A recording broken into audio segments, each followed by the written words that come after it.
கட நீரைகனி எப்போடவள் போய் கப்பிய கரி மோகன் அடிவேணி கற்றிடும் அடியவர் புத்தியில் உரைபவர் கற்பகமன வினை கடிதே தமும் மதியமும் வைத்திடும் மரண் மகன் மற்பொரு போய மதையானை மத்தளவ ஈரனை உத்தமி புதல்வனை மட்டவில் மலர் கொடு பணிவேனே தமிழடவினை முற்படுகிறதனை முற்பட எழுதிய முதல்வோனே முப்புறம் செய்த அச்சிவனுரை ரதம் அச்சது பொடி செய்த அது தீரா துயரது கொடு சுப்பிரமணிபடும் அப்புணம் அதனிடைவமாகி அக்குறமகளுடன் அச்சிறு முருகனை அக்கணமணமருள் பெருமா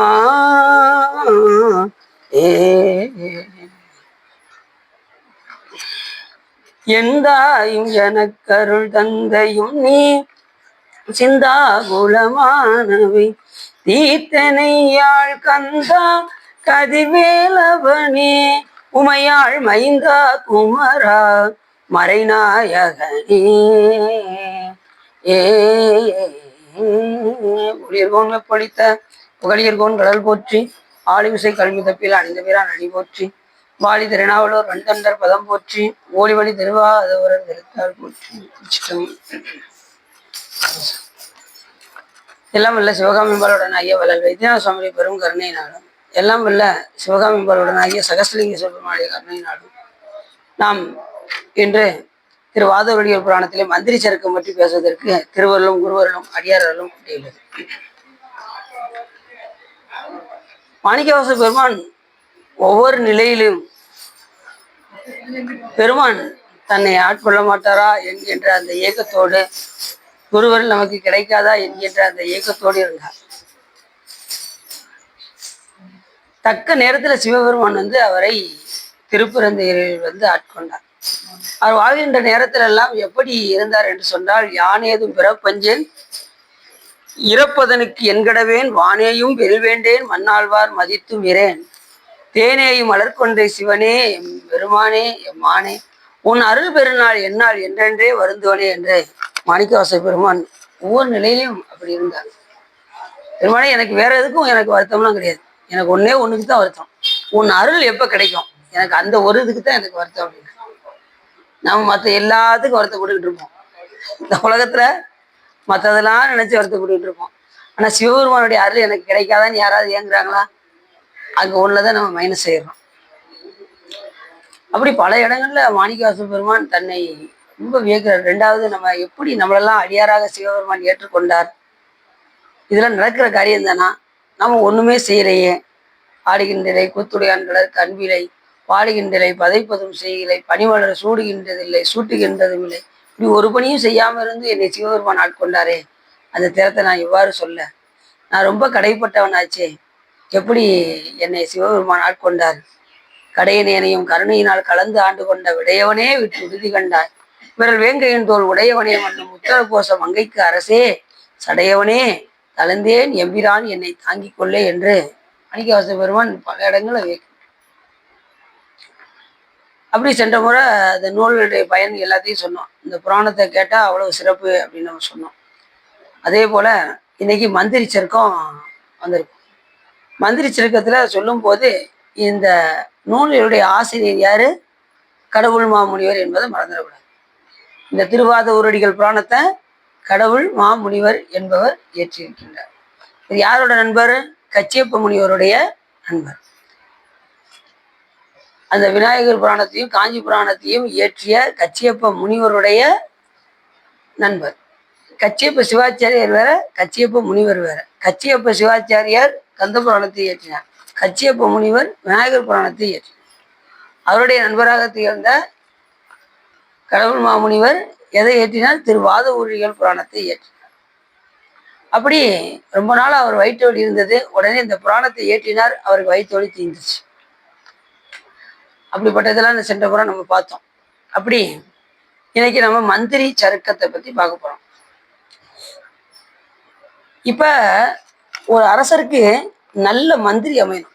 மந்திரி அமையலன்னு வச்சுக்கோங்களேன், அந்த அரசவே என்ன ஆயிரும்? நல்லாவே இருக்கு, அந்த ஆட்சியே நல்லா இருக்கு. அந்த நல்ல முதல் மந்திரியை நல்லா அமையணும். ஒரு அரசர், ஒரு முட்டாள் அரசர் இருந்தார். ஆனா இருக்கக்கூடிய அமைச்சர் நல்ல தெளிவா இருந்தார். இப்ப இந்த அரசருடைய பிள்ளையை கட்டி கொடுக்க வேண்டும் என்று விரும்பினார். யாரு ரொம்ப உண்மையோடு இருக்காங்க, அவங்களுக்கு தான் என்னுடைய மகளை கட்டி கொடுக்கணும் அப்படின்னு சொல்லி ஊருக்கெல்லாம் தண்டரா போட்டான். ஊருக்கு தண்டரா போட்டு எல்லாருக்கும் விதைய கொடு, எல்லாருக்கும் பூ முளைக்கட்டும், யாருக்கு அதிக பூ முளைச்சி வருதோ அவங்களுக்கு என்னுடைய மகளை திருமணம் முடித்து தருகின்றேன் அப்படின்னு சொன்னான். மறுநாள் தண்டரை அறிவிச்சு எல்லாரும் வந்தாங்க. ஆளாளுக்கு 10 விதை 20 விதைன்னு வாங்கிட்டு போனாங்க. எல்லாம் அப்படி கொடுப்பாங்கன்னு நினைச்சிங்களா? இல்லை, எல்லாருக்கும் ஒரு விதை கொடுத்து, ஆளுக்கு ஒரு விதை கொடுத்தாரு அரசர். எல்லாம் போய் வீட்டில் போய் முளைக்க வச்சாங்க. சிலவர் என்ன செஞ்சாங்க, அது முளைக்கிறதுக்கு தகுந்தவாறு போய் வேற வேற விதையெல்லாம் வாங்கிட்டு வந்து நிறைய பூக்கள்லாம் பூக்கிற மாதிரிலாம் விதைச்சி வச்சுருந்தாங்க. வச்சு மறுநாள் கொஞ்ச நாள் கழிச்சு, சரி யார் இதில் அதிகமாக பூ உறிஞ்சி எல்லாம் கொண்டு வாங்கன்னாங்க. அதில் ஒருத்தர் மட்டும் வச்சு வச்சு பார்த்தா விதைக்கவே இல்லை. நமக்கு மட்டும் ஏன் வரவே மாட்டேங்குன்னு அவன் ரொம்ப நொந்து நூலாயிட்டான். சரி, நமக்கு அரசருடைய மகள் கிடைக்காது அப்படிங்கிற உறுதியோட எதுக்கு போவோம், உண்மையை சொல்லுவோம், என்ன நடக்குன்னு பார்ப்போம் அப்படின்ட்டு அந்த விதையை கொண்டு போனான். எல்லாரும் பார்த்தீங்கன்னா, அரசே அப்படி முதலச்சிருக்கு, இது எனக்கு எவ்வளவு முதலச்சிருக்கு அப்படின்னு ஆளாளுக்கு என்ன பண்ணாங்க, பூக்கெல்லாம் நிறைய காமிச்சாங்க. ஒருத்தர் மட்டும், அரசே நான் வச்சு வச்சு பார்த்தேன், ஒரு பூ கூட வரல, நான் என்ன செய்ய முடியும், கண்டிப்பா உங்க மகன் எனக்கு கிடைக்காதுன்னு தெரியும், இருந்தாலும் உண்மையை சொல்லிட்டு போவேன்ட்டு தான் வந்தேன் அப்படின்னாரு. உடனே உங்களுக்கு தான் என் மகன் அப்படின்னாரு அரசர். என்னடா இது, ஏன்னா அத்தனை பேருக்குமே முளைக்காத விதையத்தை கொடுத்துருக்காரு. பூவே முளைக்காத விதையை கொடுத்தா அத்தனை பேரும் வெளியில கடையில வாங்கி பூ பூக்க வச்சு கொண்டு வந்திருக்காங்க. அது ஐடியா சொன்னது யார் தெரியுமா? மந்திரி. மந்திரி ஐடியா சொல்லிதான் இந்த மாதிரி வேலையை யார் செஞ்சா? அரசர் செஞ்சார். இந்த நல்ல மந்திரி அமையும். அதே போல அனபாய சோழ மன்னன் தெரியுமா உங்களுக்கு? யாரு? பெரிய புராணத்தை ஏற்றுவதற்கு காரணமாக அமைந்தவர் அனபாய சோழ மன்னன். அவர் எப்படின்னா ஒரே காமன் லா எடுத்து படிச்சுட்டு இருந்தார். சீவக சிந்தாமணி போன்ற நூல்கள் எல்லாம் எடுத்து படித்து கொண்டிருந்தார். அப்பொழுது அவருக்கு அமைச்சராக திகழ்ந்த சீக்கிலா சுவாமிகள், இதெல்லாம் அவகதை, அவகதையை போய் படிச்சுட்டு இருக்கீங்களே, சிவகதை படித்தாலும் சிவபுண்ணியம், இப்படி அவகதையை படித்து கொண்டிருக்கின்றீர்களே என்று சொன்னதும் உடனே அவகதை இதுவாயின் சிவகதை எது அப்படின்னாரு. அப்போதான் இவர் 63 நாயன்மார்களை பற்றி எடுத்து உரைத்தார் சீக்கிலா சுவாமி. அப்படி நல்ல அமைச்சர் இருந்தால் தான் அரசர் வந்து என்ன எப்படி இருப்பார், திருந்தி நாட்டு மக்களை காப்பார். அரசர் நல்ல மந்திரி அமையலன்னு வச்சுக்கோங்க, அரசர் சரி இருக்க மாட்டார். அதே போல நல்ல அமைச்சர், முதலமைச்சர் யாரு? அறிவர்த்தன பாண்டிய மன்னனுக்கு மாணிக்கவாசக பெருமான் நல்ல அமைச்சராக திகழ்ந்தார். அவர் பேர் என்ன பேர்? மாணிக்கவாசக பெருமான் பேர் என்ன பேரு? திருவாத ஊரர் என்று பெயர். அது இனிமேதான் சொல்ல போறாரு.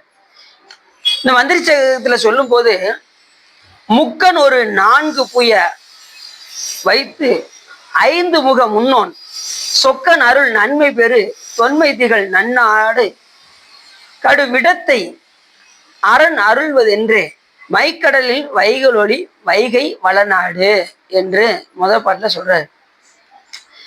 3 கண்ணுடையவரும் 4 தோள்களை உடையவரும் 5 திருமுகத்தை உடையவருமாகிய சிவபெருமான். எப்படி? 3 கண்ணு 4 புயம் 5 திருமுகம் உடைய சொக்கநாத பெருமானுடைய தன்மையை பெற்ற பழமை விளங்கான் என்ற சிறந்த நாடாவது இந்த நாடு. கொடிய விடத்தை சிவபெருமானுக்கு கொடுத்து அதை வெறுத்து கரிய கடலாகிய கணவனிடம் சென்று தங்குதல் ஒளிந்த வைகை நீர் வளத்தையுடைய பாண்டிய நாடே இந்த நாடு. யார் வாழ்ந்த நாடு? மாணிக்கவாசக பெருமான் வாழ்ந்த நாடு. என்ன நாடு? வைகை ஆறு ஓடக்கூடிய பாண்டிய நாடு. இந்த ஆறுகள் எல்லாம் எங்க போய் கலக்கும் அப்படின்னா, முதல்ல இந்த சாக்கடை எங்க போய் கலக்கும்? ஆறுல போய் கலக்கும். இந்த இந்த கம்மா போய் எங்க போய் கலக்கும்னா நேரம் ஆறுல போய் கலக்கும். ஆறு எங்க போகும் தெரியுமா? நேர கடல்ல போய் கலக்கும். நீங்க சாதாரண சாக்கடை முதற்கொண்டு எல்லாம் எங்க போய் தான் கலக்கும்? கடைசி கடல்ல தான் போய் கலக்கும். அந்த கடல்ல போய் ஆறானது கலக்கும் போது சனம் சனமாக தான் போய் கலக்கணும். எதுக்காக? ஏன் அப்படியே மொத்தமும் போயிட வேண்டியதானே ஆறெல்லாம்? அப்படி போவாதான். எங்க சிவபெருமானுக்கு நீ விஷத்தை கொடுத்தில்ல அப்படின்னு சொல்லி கடலுக்கு கிட்ட போகும்போது சனம் சனமாக தான் போய் சென்றடையுமா. சிவபெருமானுக்கு விஷத்தை கொடுத்தது இல்ல கடல், அதைத்தானே சிவபெருமான் சாப்பிட்ட. எங்க சிவபெருமானுக்கு நீ என்ன செஞ்சிருக்க? விஷத்தை கொடுத்துருக்க. அதனால நாங்க இப்படிதான் வந்து கலப்போம் அப்படின்னு ஆறுகள் எல்லாம் சொல்லு. அப்படி இந்த கடல் கரிய கடலாகிய கணவனிடத்து சென்று தங்குதல் ஒளிந்த வைகை நீர் வளத்தையுடைய பாண்டிய நாடு. இது எப்படி நாடு? வைகை நதி ஓடக்கூடிய பாண்டிய நாடு. கல்யாணத்துக்கு வந்திருந்தாரு குண்டோதரன், சிவபெருமான் அங்கேருந்து கூப்பிட்டு வந்திருந்தாரு. அவனுக்கு பசினா பசி, அப்படி ஒரு பசி. சாப்பிட்டுக்கிட்டே இருப்பாரு குண்டோதரன். சமையலுக்காக வச்சிருந்தாங்க. உங்க வீட்டுக்காரங்களாம் சாப்பிடுங்கன்னு அம்மையார் சொன்னாங்க. ஒரு ஆளுக்கு நீங்க முதல் சாப்பாடு போடுங்க பார்ப்போம் அப்படின்னாரு சிவபெருமான். குண்டோதரை வந்தான். அவங்க வாட்டு தட்டை தட்டை இத்தனை சாப்பாடு நாங்க எங்களுக்கு மிச்சமாயிருமே அப்படின்னாங்க அம்மா. நீ ஒரு ஆளுக்கு சாப்பாடு கொடுங்க, அதுக்கப்புறம் பார்ப்போம்னாரு சிவபெருமான். கொண்டு வந்து வைக்க வைக்க வைக்க அவன் உள்ள போய்கிட்டே இருக்கு. குண்டோதரன் சாப்பிட்டுக்கிட்டே இருக்காரு. அப்புறம் வயிறு பசி அடங்கல. உடனே சாமி என்ன பண்ணாரு? அன்னபூரி அப்படி நினைத்தார். உடனே அன்னபூரி வந்து அன்னக்குழியாக இருந்து தைரணமா இருந்துச்சு. இது போதுமா அப்படின்னாரு சாமி. ஒரு விஷயம் நான் சாப்பிட்டுக்கிறேன் அப்படின்ட்டு தைரணத்தை குண்டோதரன் சாப்பிட்டுக்கிட்டே இருக்கான். சாப்பிட சாப்பிட கொஞ்சம் ஓரளவுக்கு பசி தீர்ந்தது. அதுக்கப்புறம் என்ன ஆயிடுச்சுன்னா தாகம் எடுக்க ஆரம்பிச்சிருச்சு. சாமி எனக்கு தாகம் ரொம்ப இருக்கு அப்படின்னு சிவபெருமான்ட்ட சொல்ல, கை வை அப்படின்னாரு. இப்படி கையை வச்சாரு. வைகையாறு பாய ஆரம்பிச்சு. கங்கையை தூக்கி சாமி, கங்கை தான் பூலோகத்துல வைகையா ஓடுது. கங்கை ஆறாவும் ஓடுது. இப்ப அங்க ஒரு முடி எடுத்து விட்டாரு. இங்க கொஞ்சம் என்ன செஞ்சாராம்? கொஞ்சம் எடுத்து விட்டாராம். கங்கை வந்து இங்க பூலோகத்துல வைகையாவும் ஓடுகின்றது அப்படின்னு நம்ம சொல்றாரு சாமி. சொல்லும்போது அடுத்து சொல்ல போறாரு. அப்படிப்பட்ட வைகையாறு ஓடக்கூடிய நாடு இந்த பாண்டிய நாடு. இந்த பாண்டிய நாடே பழம்பதி நாடு என்று அழைக்கப்படும். ரெண்டாவது, இங்க வாழ்கின்றவர்கள் எல்லாம் சிவபுண்ணியம் செய்தவர்கள், அதிகமாக சிவபுண்ணியம் செய்தவர்கள். ரெண்டாவது, இந்த பாண்டிய நாடு சிவலோகமாக சொல்லப்படும். மற்ற நாட்டுக்கு இல்லாத ஒரு தனிச்சிறப்பு பாண்டிய நாட்டுக்கே உரியது. என்ன அப்படின்னு கேட்டா, செப்பார் முளை பங்கன் தென்னன் பெருந்துரையான் தப்பாமை தாள் அடைந்தார் நெஞ்சு உருக்கும் தன்மையினான் அப்பாண்டி நாட்டை சிவலோகம் வாக்குவித்த அப்பார் சடையப்பன் ஆனந்த வார்களை ஒப்பாக ஒப்புவித்த உள்ளத்தார் உள்ளிருக்கும் அப்பாலைக்கு அப்பாலாய் பாடுதுங்கான் அம்மானாய். எப்படி சொல்றாரு? அப்படிப்பட்ட பாண்டிய நாடு. எப்படிப்பட்ட பாண்டிய நாடு? இப்ப எதனால இது சிவலோகம் ஆகியது அப்படின்னா, அந்த வரகுண பாண்டிய மன்னனுக்காக சுவாமி மதுரைக்கு கொண்டு வந்தாரு சிவலோகத்தை.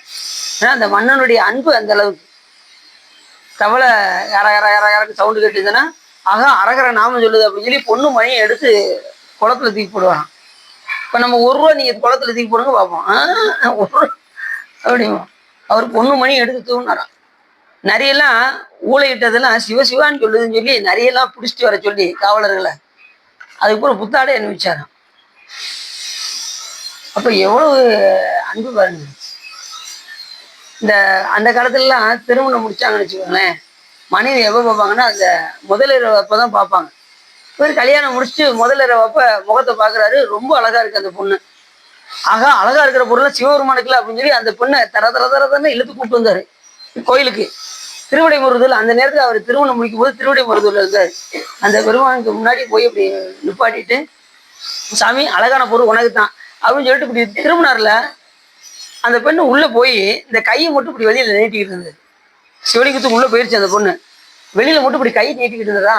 சாமி ஏன் சாமி இந்த கையை மட்டும் வெளியில் நீட்டிக்கிட்டு இருக்கு? ஓ நான் அசுத்தமான கை அதுல பட்டுருச்சோ, அப்ப என் கையை இந்த உடனே வெட்டிடுறேன் அப்படின்னு சொல்லி இப்படி வெட்ட போயிட்டாராம் தன் கைய. உடனே டக்குன்னு சாமி என்ன பண்ணிட்டாராம், அந்த கையை உள்ள எழுதிட்டாராம். அப்புறம் எப்பயும் போல சிவலிங்கம் ஆயிடுச்சு. இப்ப எவ்வளவு அன்பு பாருங்க. யாராவது அப்படி கையை வெட்ட தோன்றுவோமா? நமக்குலாம் தோன்றாது. ஆனா அந்த அளவுக்கு அன்புடையவர் இந்த வரகுண பாண்டிய மன்னர். சாமியில மிகுந்த பற்று கொண்டார். அப்படி அவர் கேட்க சாமி என்ன பண்ணாரோ மதுரைக்கே அந்த சிவலோகத்தை கொண்டு வந்து அதை காட்ட சொன்னது யாருன்னா சிவபெருமானு நந்தி பெருமானை அழைத்து சுட்டி காமி அப்படின்னாராம்.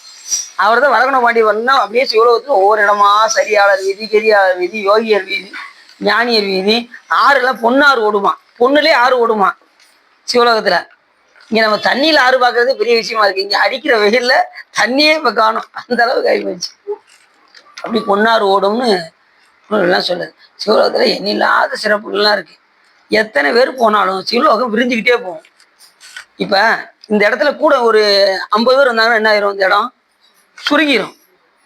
ஆள் இடம்னா வெளியில தான் போகணும். ஆனா சிவலோகத்துக்கு போயாச்சுன்னா இருக்க ஆள் ஒரு ஆள் வந்தாங்கன்னா கையிலாயும் விரிய ஆரம்பிச்சிடும். ஊழிதோர் ஊழிமுற்றும் உயர்பொன் நொடித்தான் மலையை சூழிசையின் கரும்பின் சுவைவட நாவலன் ஊரன் சொன்ன ஏழிசை இன்தமிழால் இசைந்தேத்திய பத்திவையும் ஆழி கடகரையா அஞ்சையப்பருக்கு அறிவிப்பதே என்று சொல்வதற்கிறங்க ஊழிதோர் ஊழிமுற்றும் உயர்பொன் நொடித்தான் மலை. வர வர வர உயர்ந்து கொண்டே போவோம் கைலாய். அப்படிப்பட்ட சிறப்புடையது. அப்படிப்பட்ட மன்னனுக்கு சிவலோகத்தை கொண்டு வந்த நாடு இந்த பாண்டிய நன்னாடு. மைக்கடலில் வைகலொளி வைகை வளநாடு. அப்படிப்பட்ட நாடு. 3 கண்ணை உடையவரும் 4 தோள்களை உடையவரும் 5 திருமுகங்களை உடையவரும் எல்லா உயிருக்கும் முதல்வருமாக விளங்கக்கூடிய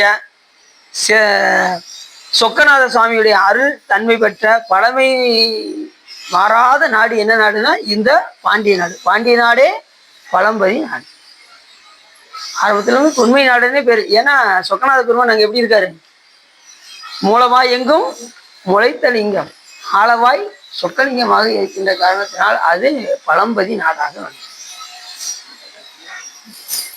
அந்த 3 கண்ணு என்னது, சிவபெருமானுக்கு முக்கண் எதா வரும், 3 கண்ணு சிவபெருமானுக்கு வலக்கண் இடக்கண் இருக்க. வலக்கண் சூரியன், இடக்கண் சந்திரன், நெற்றிக்கண் அக்னி. அதே மாதிரி வலக்கண் என்ன புராணம், இது எப்படி யோசிக்க, வலக்கண் பெரிய புராணம், இடக்கண் திருவிளையாடல் புராணம், நெற்றிக்கண் கந்த புராணம். 3 கண்ணுக்கு அவ்வளவு சிறப்பு இருக்கு.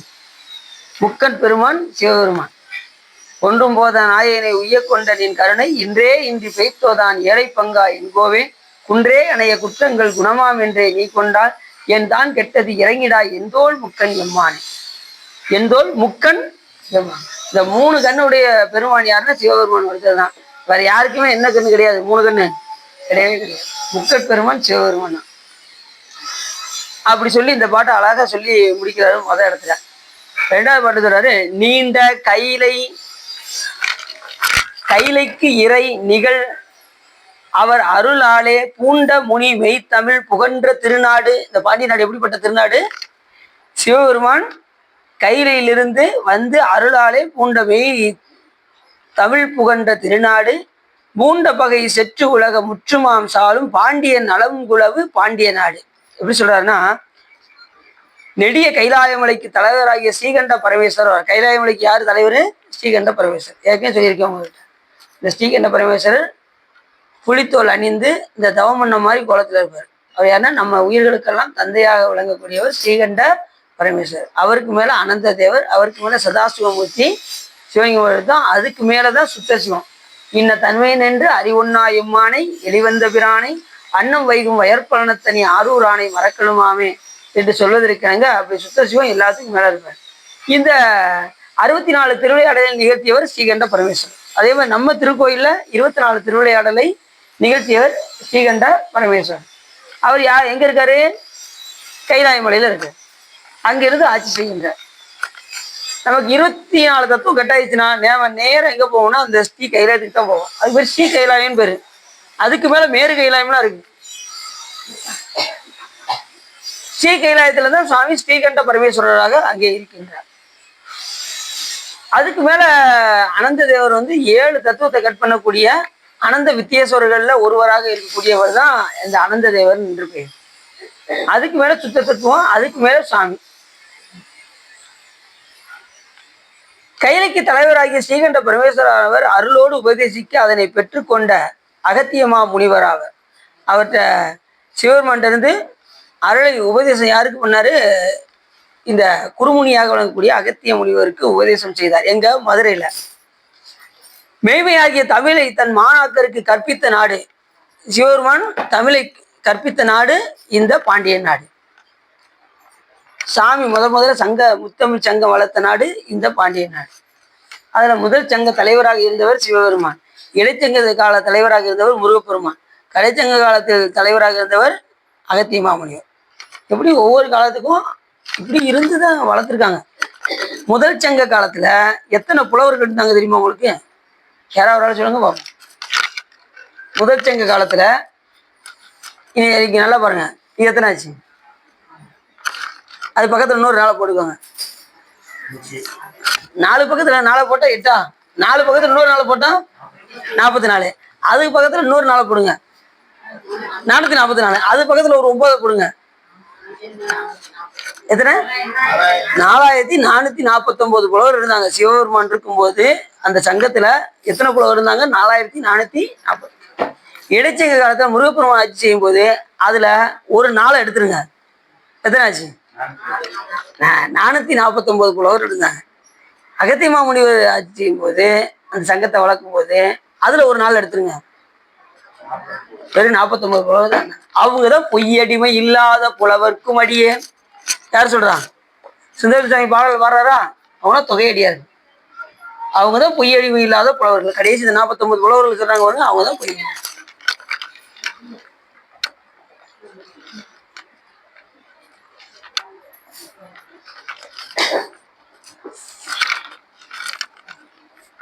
பொய்யடிமை இல்லாத புலவர்க்கும் அடியேன், பொலிக்கருவூர் துஞ்சிய புகழ்ச்சோழர் கடியேன், மெய்யடியான் அரசிங்க முனையரையர் கடியேன், விரிதிரை சொல் கடல் நாகை அதிபக்தர் கடியேன் நம்ம பாட்டு பாடுறோம். அப்படிலாம் வாழ்ந்திருக்காங்க புலவர்கள். அதுவும் அவங்க எதுல சொல்லி முடிக்கிறாங்களோ அதுல இருந்து ஆரம்பிக்கணும். இந்த காலத்துல புலமையில ரொம்ப ஒவ்வொருத்தரும் அவ்வளவு சிறந்து விளங்குவாங்க. புலமை அவ்வளவு கற்றிருப்பாங்க. ஒரு அடி எடுத்து கொடுத்தா அதுல இருந்து பாட்டு பாடணும், உடனே அது கவிதை வரணும், அந்த புலமை வரணும், இல்லைன்னு ஏத்துக்கிட மாட்டாங்க. அது மாதிரி எந்த நூலை ஏற்றி இருக்குமோ அங்க என்ன செய்வாங்க, அந்த நூலுக்கு கேள்வி எல்லாம் கேட்பாங்க. அப்படின்னா தான் அதுல அரங்கேற்றம் பண்ண முடியும். இல்லைன்னா அந்த நூல் செல்லாது, போயிட்டு வாங்கன்றுவாங்க. இது சொல்றீங்க, வள்ளுவர் திருக்குறளுக்கு எவ்வளவு இடையூறு வந்து தெரியுமா உங்களுக்கு? அப்ப சுவாமி தான் சொன்னாரு, வள்ளுவன் வாக்கு என் வாக்கு அப்படின்னு அசதியா சொன்னதுக்கு அப்புறம் தான் ஏத்துக்கிட்டாங்க. அது வரைக்கும் ஒத்துக்கிடவே மாட்டேன்னாங்க. அதே மாதிரி கந்தபுராணத்தை ஏற்று கச்சேப்ப சிவாச்சாரியர் இருக்கும்போதும் ஒருத்தர் என்ன செஞ்சாரு, இந்த நூல்ல பிழை இருக்கு அப்படின்னாரு. முத அடிக்க திகட சக்கரத்துக்கு குறை கூறினாங்க. திகட சக்கரம் செம்முகம் ஐந்துலான் அப்படிங்கிற அந்த வாய்க்கு சொன்னது உடனே முருகப்பெருமானே வந்து என்ன செஞ்சாரு, அந்த இலக்கண நூலை வீர சோழியம் என்கின்ற அந்த இலக்கண நூலை கொண்டு வந்து காண்பித்து முருகப்பெருமான் மறைந்தார். அதுக்கப்புறம் தான் எல்லாம் என்ன பண்ணாங்க, அதை ஒத்துக்கொண்டார். ஆக இப்படி ஒரு நூல் இருக்கிறது எங்களுக்கு தெரியாம போச்சு அப்படின்னு சொல்லி அந்த இலக்கண நூலை எடுத்து பார்த்தா திகழ் பிளஸ் தச சக்கரம், திகட சக்கரம், அந்த திகழ் இல் பிளஸ் தா அப்படிங்கிறது டா அப்படின்னு மாறி திகட சக்கரம் என்று ஆகியது அப்படின்னு அந்த நூல் நமக்கு சொல்லுது. திகட சக்கரம் செம்முகம் ஐந்துலான் அப்படின்னு சிவபெருமானுடைய அந்த 5 திருமுகத்தை முதல் பாட்டுல சொல்றாரு. அதே போல இங்க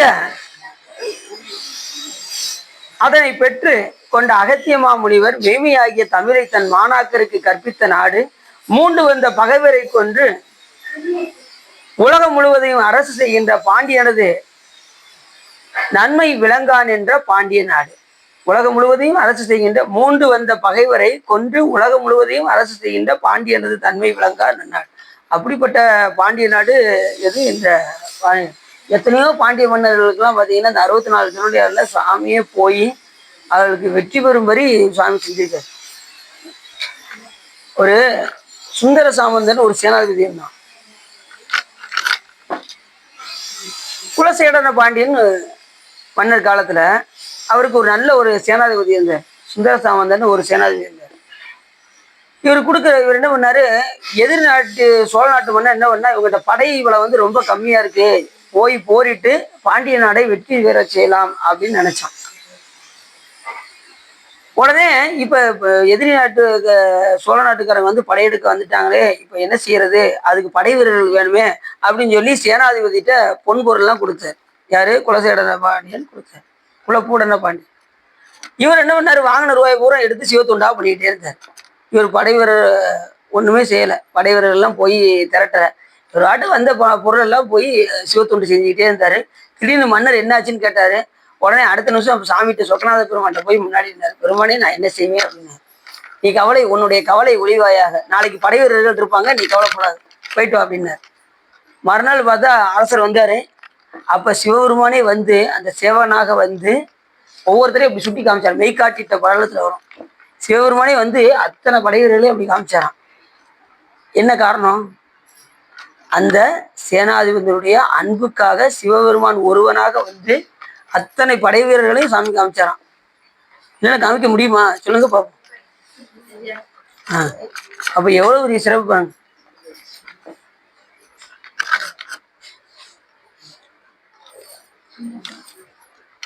அது மாதிரி பாத்தீங்கன்னா ஒவ்வொரு பாண்டிய மன்னர்களுக்கும் நிறைய செஞ்சிருக்காரு. பரிக்கோர் சேவகன்கிற ஒருத்தர் என்ன பண்ணாரு, இதே மாதிரிதான், இதே கதை மாதிரிதான். பாண்டிய நாடு ரொம்ப படைபலம் ரொம்ப சிறுசா இருந்தது. அவன் வந்து படை வீரர்களை நிறைய சேர்க்கறத காட்டிலும் அந்த பணத்தை எல்லாம் கொண்டு சிவத்தொண்டு செய்வோம் அப்படின்றது பாண்டிய மன்னன், ராஜேந்திர பாண்டிய மன்னன்.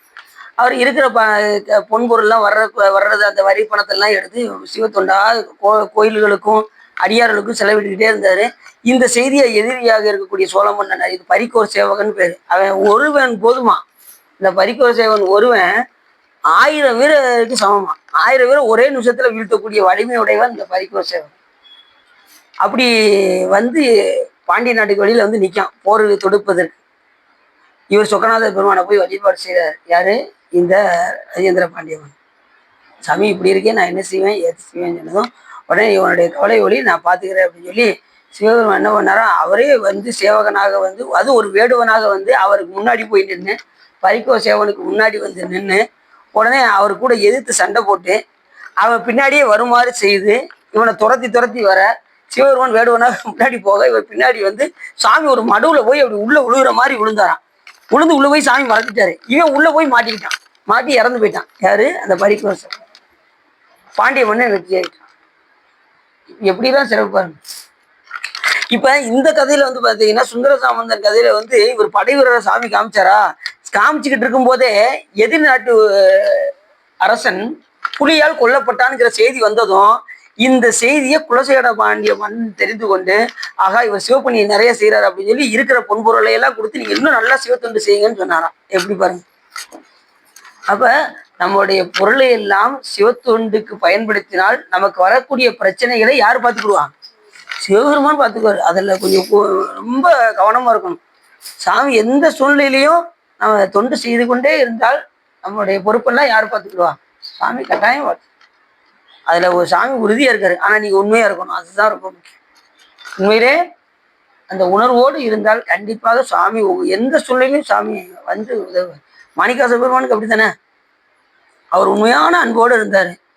அவருக்கு ஒரு கஷ்டம் வரும்போது சாமி என்ன பண்ணாரு, வைகை ஆத்து மணல கொண்டு போய் நிப்பாட்டாங்க. சாதாரண தண்ணியெல்லாம் வர வைக்கல, வெள்ளத்தையே வர வச்சாரு. நம்மளுடைய அன்பு கஷ்டப்படவா, அவ வெள்ளத்தையே வர வச்சுட்டாரு சாமி. அப்படியே கொண்டு வந்து எல்லாம் பயந்து போட்டு போயிட்டாங்க மாணிக்க பெருமான. அதே மாதிரி பாத்தீங்கன்னா நாள் சிறையில் அடைக்கும் போது ஆவணி மூலத்து வரைக்கும் எதிர்பார்க்காம வேகமா போய் பார்க்க போனாரா, குதிரை இல்லைன்னு தெரிஞ்சு உடனே சிறையில் அடைத்தாரா. உடனே கைலாய மலையில சிவபெருமான் பார்த்தாரான்.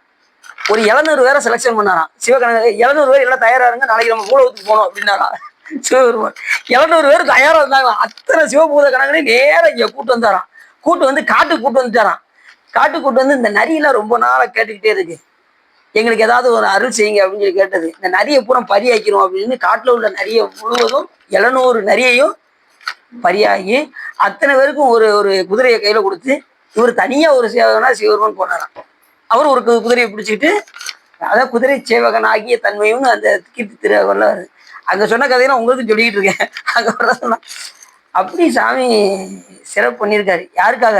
மாணிக்கவாச பெருமானை ஆட்கொள்வதற்காக. அந்த உயிர் அன்புக்காக சுவாமி எவ்வளவு இறங்கி வர இருப்பாங்க. கிட்டத்தட்ட இந்த மதுரையில இருந்து தொண்டி மாநகரத்துக்கு குதிரை வாங்குறதுக்கு ஒரு 100 கிலோமீட்டர். அந்த போற இடத்துல ஊடாலே சாமி கைலாய மலை எவ்வளவு தூரம் இருக்கு, அங்கிருந்து வந்து வழியை வந்து ஆட்கொள்றாரு. இதெல்லாம் என்ன காரணம்? அவர் வைத்திருக்கின்ற அன்புக்காக. அதனாலதான் மாணிக்கவாச பெருமான் என்னை எப்படி சிவபெருமான் ஆட்கொண்டாரு. கண்ணப்பன் மாதிரி அன்பெல்லாம் நான் வைக்கவே இல்லையே. கண்ணப்பன் ஒப்பதோர் அன்பின்மை கண்டபின் என்னப்பன் என்னப்பில் என்னையும் ஆட்கொண்டு. சாமி கண்ணப்பன் மாதிரி அன்பெல்லாம் யாரும் வைக்க முடியுமா சாமி? அவன் எப்படிப்பட்ட அன்பு, கண்ணையே தோண்டி வச்சுட்டாரு. அந்த அன்பு அப்படின்னாலே அதுக்கு இலக்கணம் வந்து கண்ணப்பன். என்ன நான் ஒரு அன்பும் செய்யலையே சாமி. கண்ணப்பன் ஒப்பதோர் அன்பு இன்மை கண்டபின், ஏன்ட்டு அன்பு இல்லைன்னா கூட எங்க சிவபெருமான் என்னையும் விடல அப்படின்னாரு. அப்படிப்பட்ட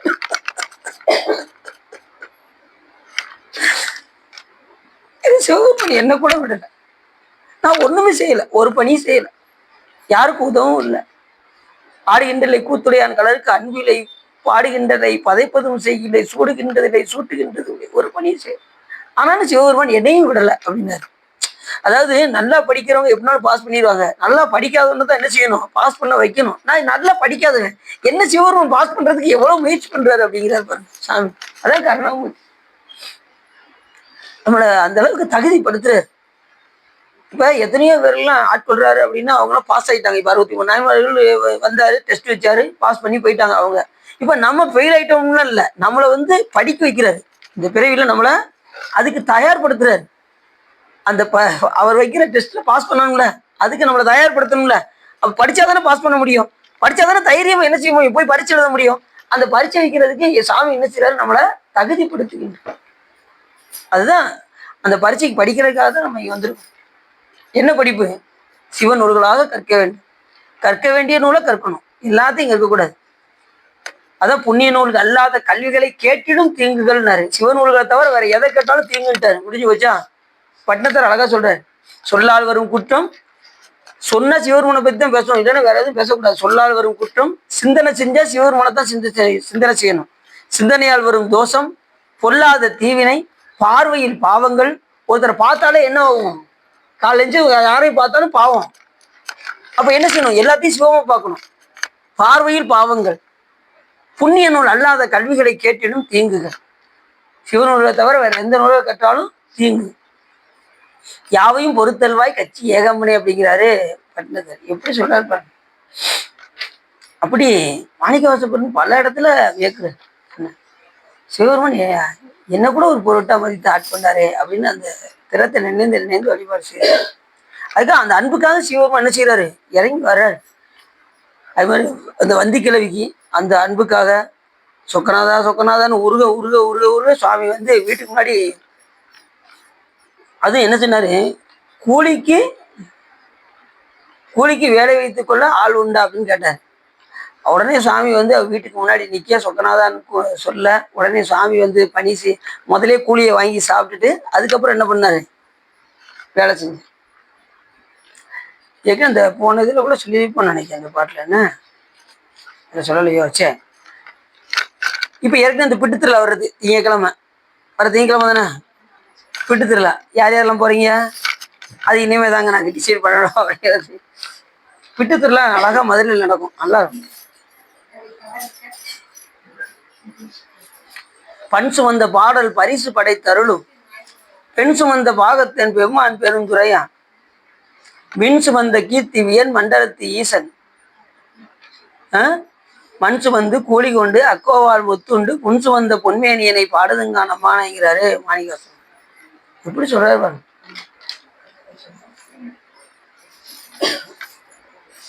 பண்ணோடு பாடினா சிவபெருமான் என்ன செய்வாரு, கண்டிப்பா பரிசு கொடுத்துருவாரு.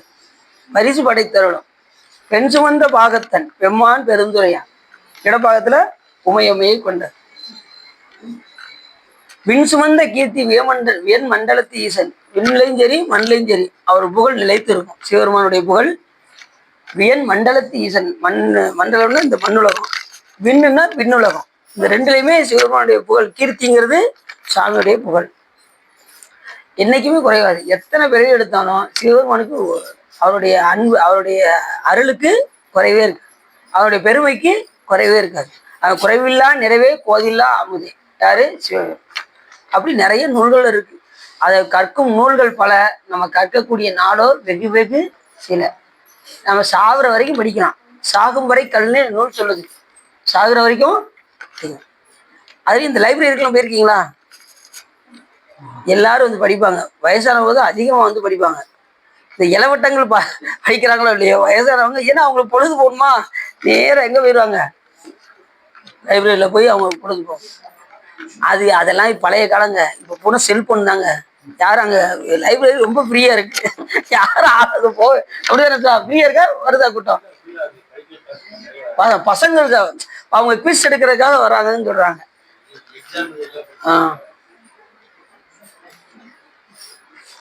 அதுக்காக வேணா வருவாங்க, மற்றபடி வேற சும்மா இது பண்றதுக்கு வயசானவங்களும் வர்றாங்களா,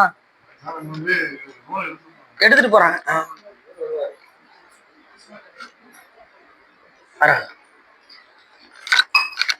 அப்படி சாமி கருணாமூர்த்தி பண் சுமந்த பாடல் பரிசு படைத்தருளும் பெண் சுமந்த பாகத்தன் பெம்மான் பெருந்துரையான் விண் சுமந்த கீர்த்தி வியன் மண்டலத்து ஈசன் மண் சுமந்து கூலி கொண்டு அக்கோவால் முத்துண்டு புன் சுமந்த பொன்மேனியனை பாடுதுங்க. நம்ம மண்ணும் சுமந்தாரு, புண்ணும் சுமந்தாரு, பெரம்படிபட்டு.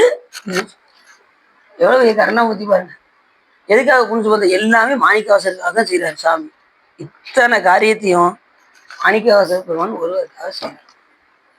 இந்த விஷயத்தெல்லாம் போய் அரிமர்த்தன பாண்டிய மன்னன் சிறையில இருந்த மாணிக்கவாசர்கிட்ட சொல்ல, உடனே மாணிக்கவாசர் பெருமான் அடுத்த நிமிஷமே இடுப்புல துண்டை கட்டிட்டு மந்திரியா இருந்த மாணிக்கவாசர் பெருமான் வெளில கிளம்பினாரு.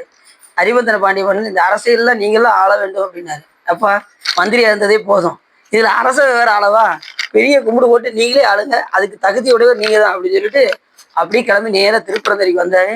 அங்க வந்து பார்த்தா 999 அடியார்களும் நெருப்புக்குள்ள போயிட்டாங்க. இப்ப தனியா இருந்தாரு. உடனே ஒவ்வொரு திருக்கோயிலுக்காக சென்று வழிபாடு செஞ்சு தில்லைக்கு போயிட்டாரு. ஏற்கனவே தில்லைக்கு வான்னு சொல்லி சாமி சொல்லிட்டு போயிட்டாரா. அதுக்கப்புறம் அந்த நேரத்துல அவருடைய மாயை தாக்காதவாறு 999 சீடர்களையும் அவருக்கு அடியாராக வைத்திருந்தார். அவர் பாட்டிலே கேட்கிறாருல, அடியவரோடு கூட்டு கண்ட அதிசயம் கண்டாமே. அந்த 999 அடியார்களும் யாரு கூட இருந்தாங்க? மாணிக்கவாசர் பெருமான் கூட இருந்தாங்க. அதனாலதான் அதை மகிழ்ந்து அடியவரோடு கூட்டிய அதிசயம் கண்டாமே அப்படின்னாரு, அந்த பதியம் பண்ணார். அப்புறம் அவங்க போனதுக்கு அப்புறம் என்னை விட்டுட்டு போயிட்டியே அப்படின்னு சொல்லி பதியம் பண்ணார். நீத்தலப்போ அந்த பாட்டில் சொல்றாரா, கடையவனேனே கலந்த கருணையினால் கலந்து ஆண்டு கொண்ட விடையவனே என்னை ஆண்டுட்டா ரைட்டு, ஆனா எனக்கு அருள் செய்யணும்ல சாமி அப்படின்னாரு. அதுலயும் ஒரு பாட்டுல பாத்தீங்கன்னா, பாரொடு விண்ணாய் பரந்தயம் பரனே பற்று நான் மற்றிலேன் கண்டாய் சீரொடு பொடிவாய் சிவபுரத்து அரசே திருப்பெரும் துறை உரை சிவனே ஆரோடு நோகேன் ஆர்க்கு எடுத்துரைக்கேன் ஆண்டனி அருள் இல்லையானால் வார்கடல் உலகில் வாழ்கிலேன் கண்டாய் வருக என்று அருள் புரியாய். நான் யார்கிட்ட போய் சொல்லுவேன், என்ன வான்னு சொல்ல மாட்டியா சாமி அப்படின்னாரு. வருக என்று அருள் புரியாய். ஆரோடு நோகேன் ஆர்க்கு எடுத்துரைக்கேன் ஆண்டனி அருள் இல்லையானால், ஆண்டா மட்டும் போதாது, அருளும் செய்யணும். ஆளுதல் என்பது என்ன, அருளுதல் என்பது என்ன அப்படின்னு பார்த்தா, ஆண்டது என்பது நம்மளை அடியாராக ஏற்றுக்கொள்வது, அருளுதல் என்பது அந்த வழிபாட்டை நிலைநிறுத்தி வைப்பது. எத்தனை பேர் மஞ்சள் பை தூக்கிறாங்களோ, ஞாயிற்றுக்கிழமை ஆயிடுச்சுன்னா இந்த ருத்ராஜத்தை காட்டி வச்சுக்கிறாங்க அப்படிங்கிறாங்கல்ல. ஞாயிற்றுக்கிழமை ஆயிடுச்சுன்னா சிவா கோவிச்சுக்கிடக்கூடாது, நான் ருத்ராஜத்தை இப்போ போட்டுக்கிறேன், ஞாயிற்றுக்கிழமை மட்டும் காட்டி வச்சுக்கிறேன் அப்படி சொல்லி சில பேர் வராங்க ருத்ராஜம் போடுறதுக்கு. அது சரி வராது. போட்டா பெர்மனண்டா அது போடணும்னு விருப்பம் இருந்தா அதை விட்டுட்டு தான் என்ன செய்யணும், ஒன்னை இழந்ததான் ஒன்னை பெற முடியும். முடிதானே? சரி, அப்படி சொல்றாரு. மெய்மையாகிய தமிழ் மாணாக்கருக்கு, தமிழை தன் மாணாக்கருக்கு கற்பித்த நாடு, மூன்று வந்த பகைவரை கொண்டு உலகம் முழுவதையும் அரசு செய்கின்ற பாண்டியனது நன்மை விளங்கான் என்ற பாண்டிய நாடு. இப்ப எத்தனையோ பாண்டிய மன்னர்கள் எல்லாம் வெற்றி வாகை சூடிய நன்னாடு இந்த பாண்டிய நாடு. மேவும் ஒரு வளம் வளவு மிகுந்த நாடதனுள் நலம் பாவும் ஒரு பழமறை அந்தணர்கள் பயின்ற ஊர் தாவும் ஒரு விடையேறி தங்கிய ஊர் குறையும் தேவரும் மேன்மை சிறந்த திருவாத ஊர். இவர் பிறந்த ஊர் என்ன ஊரு?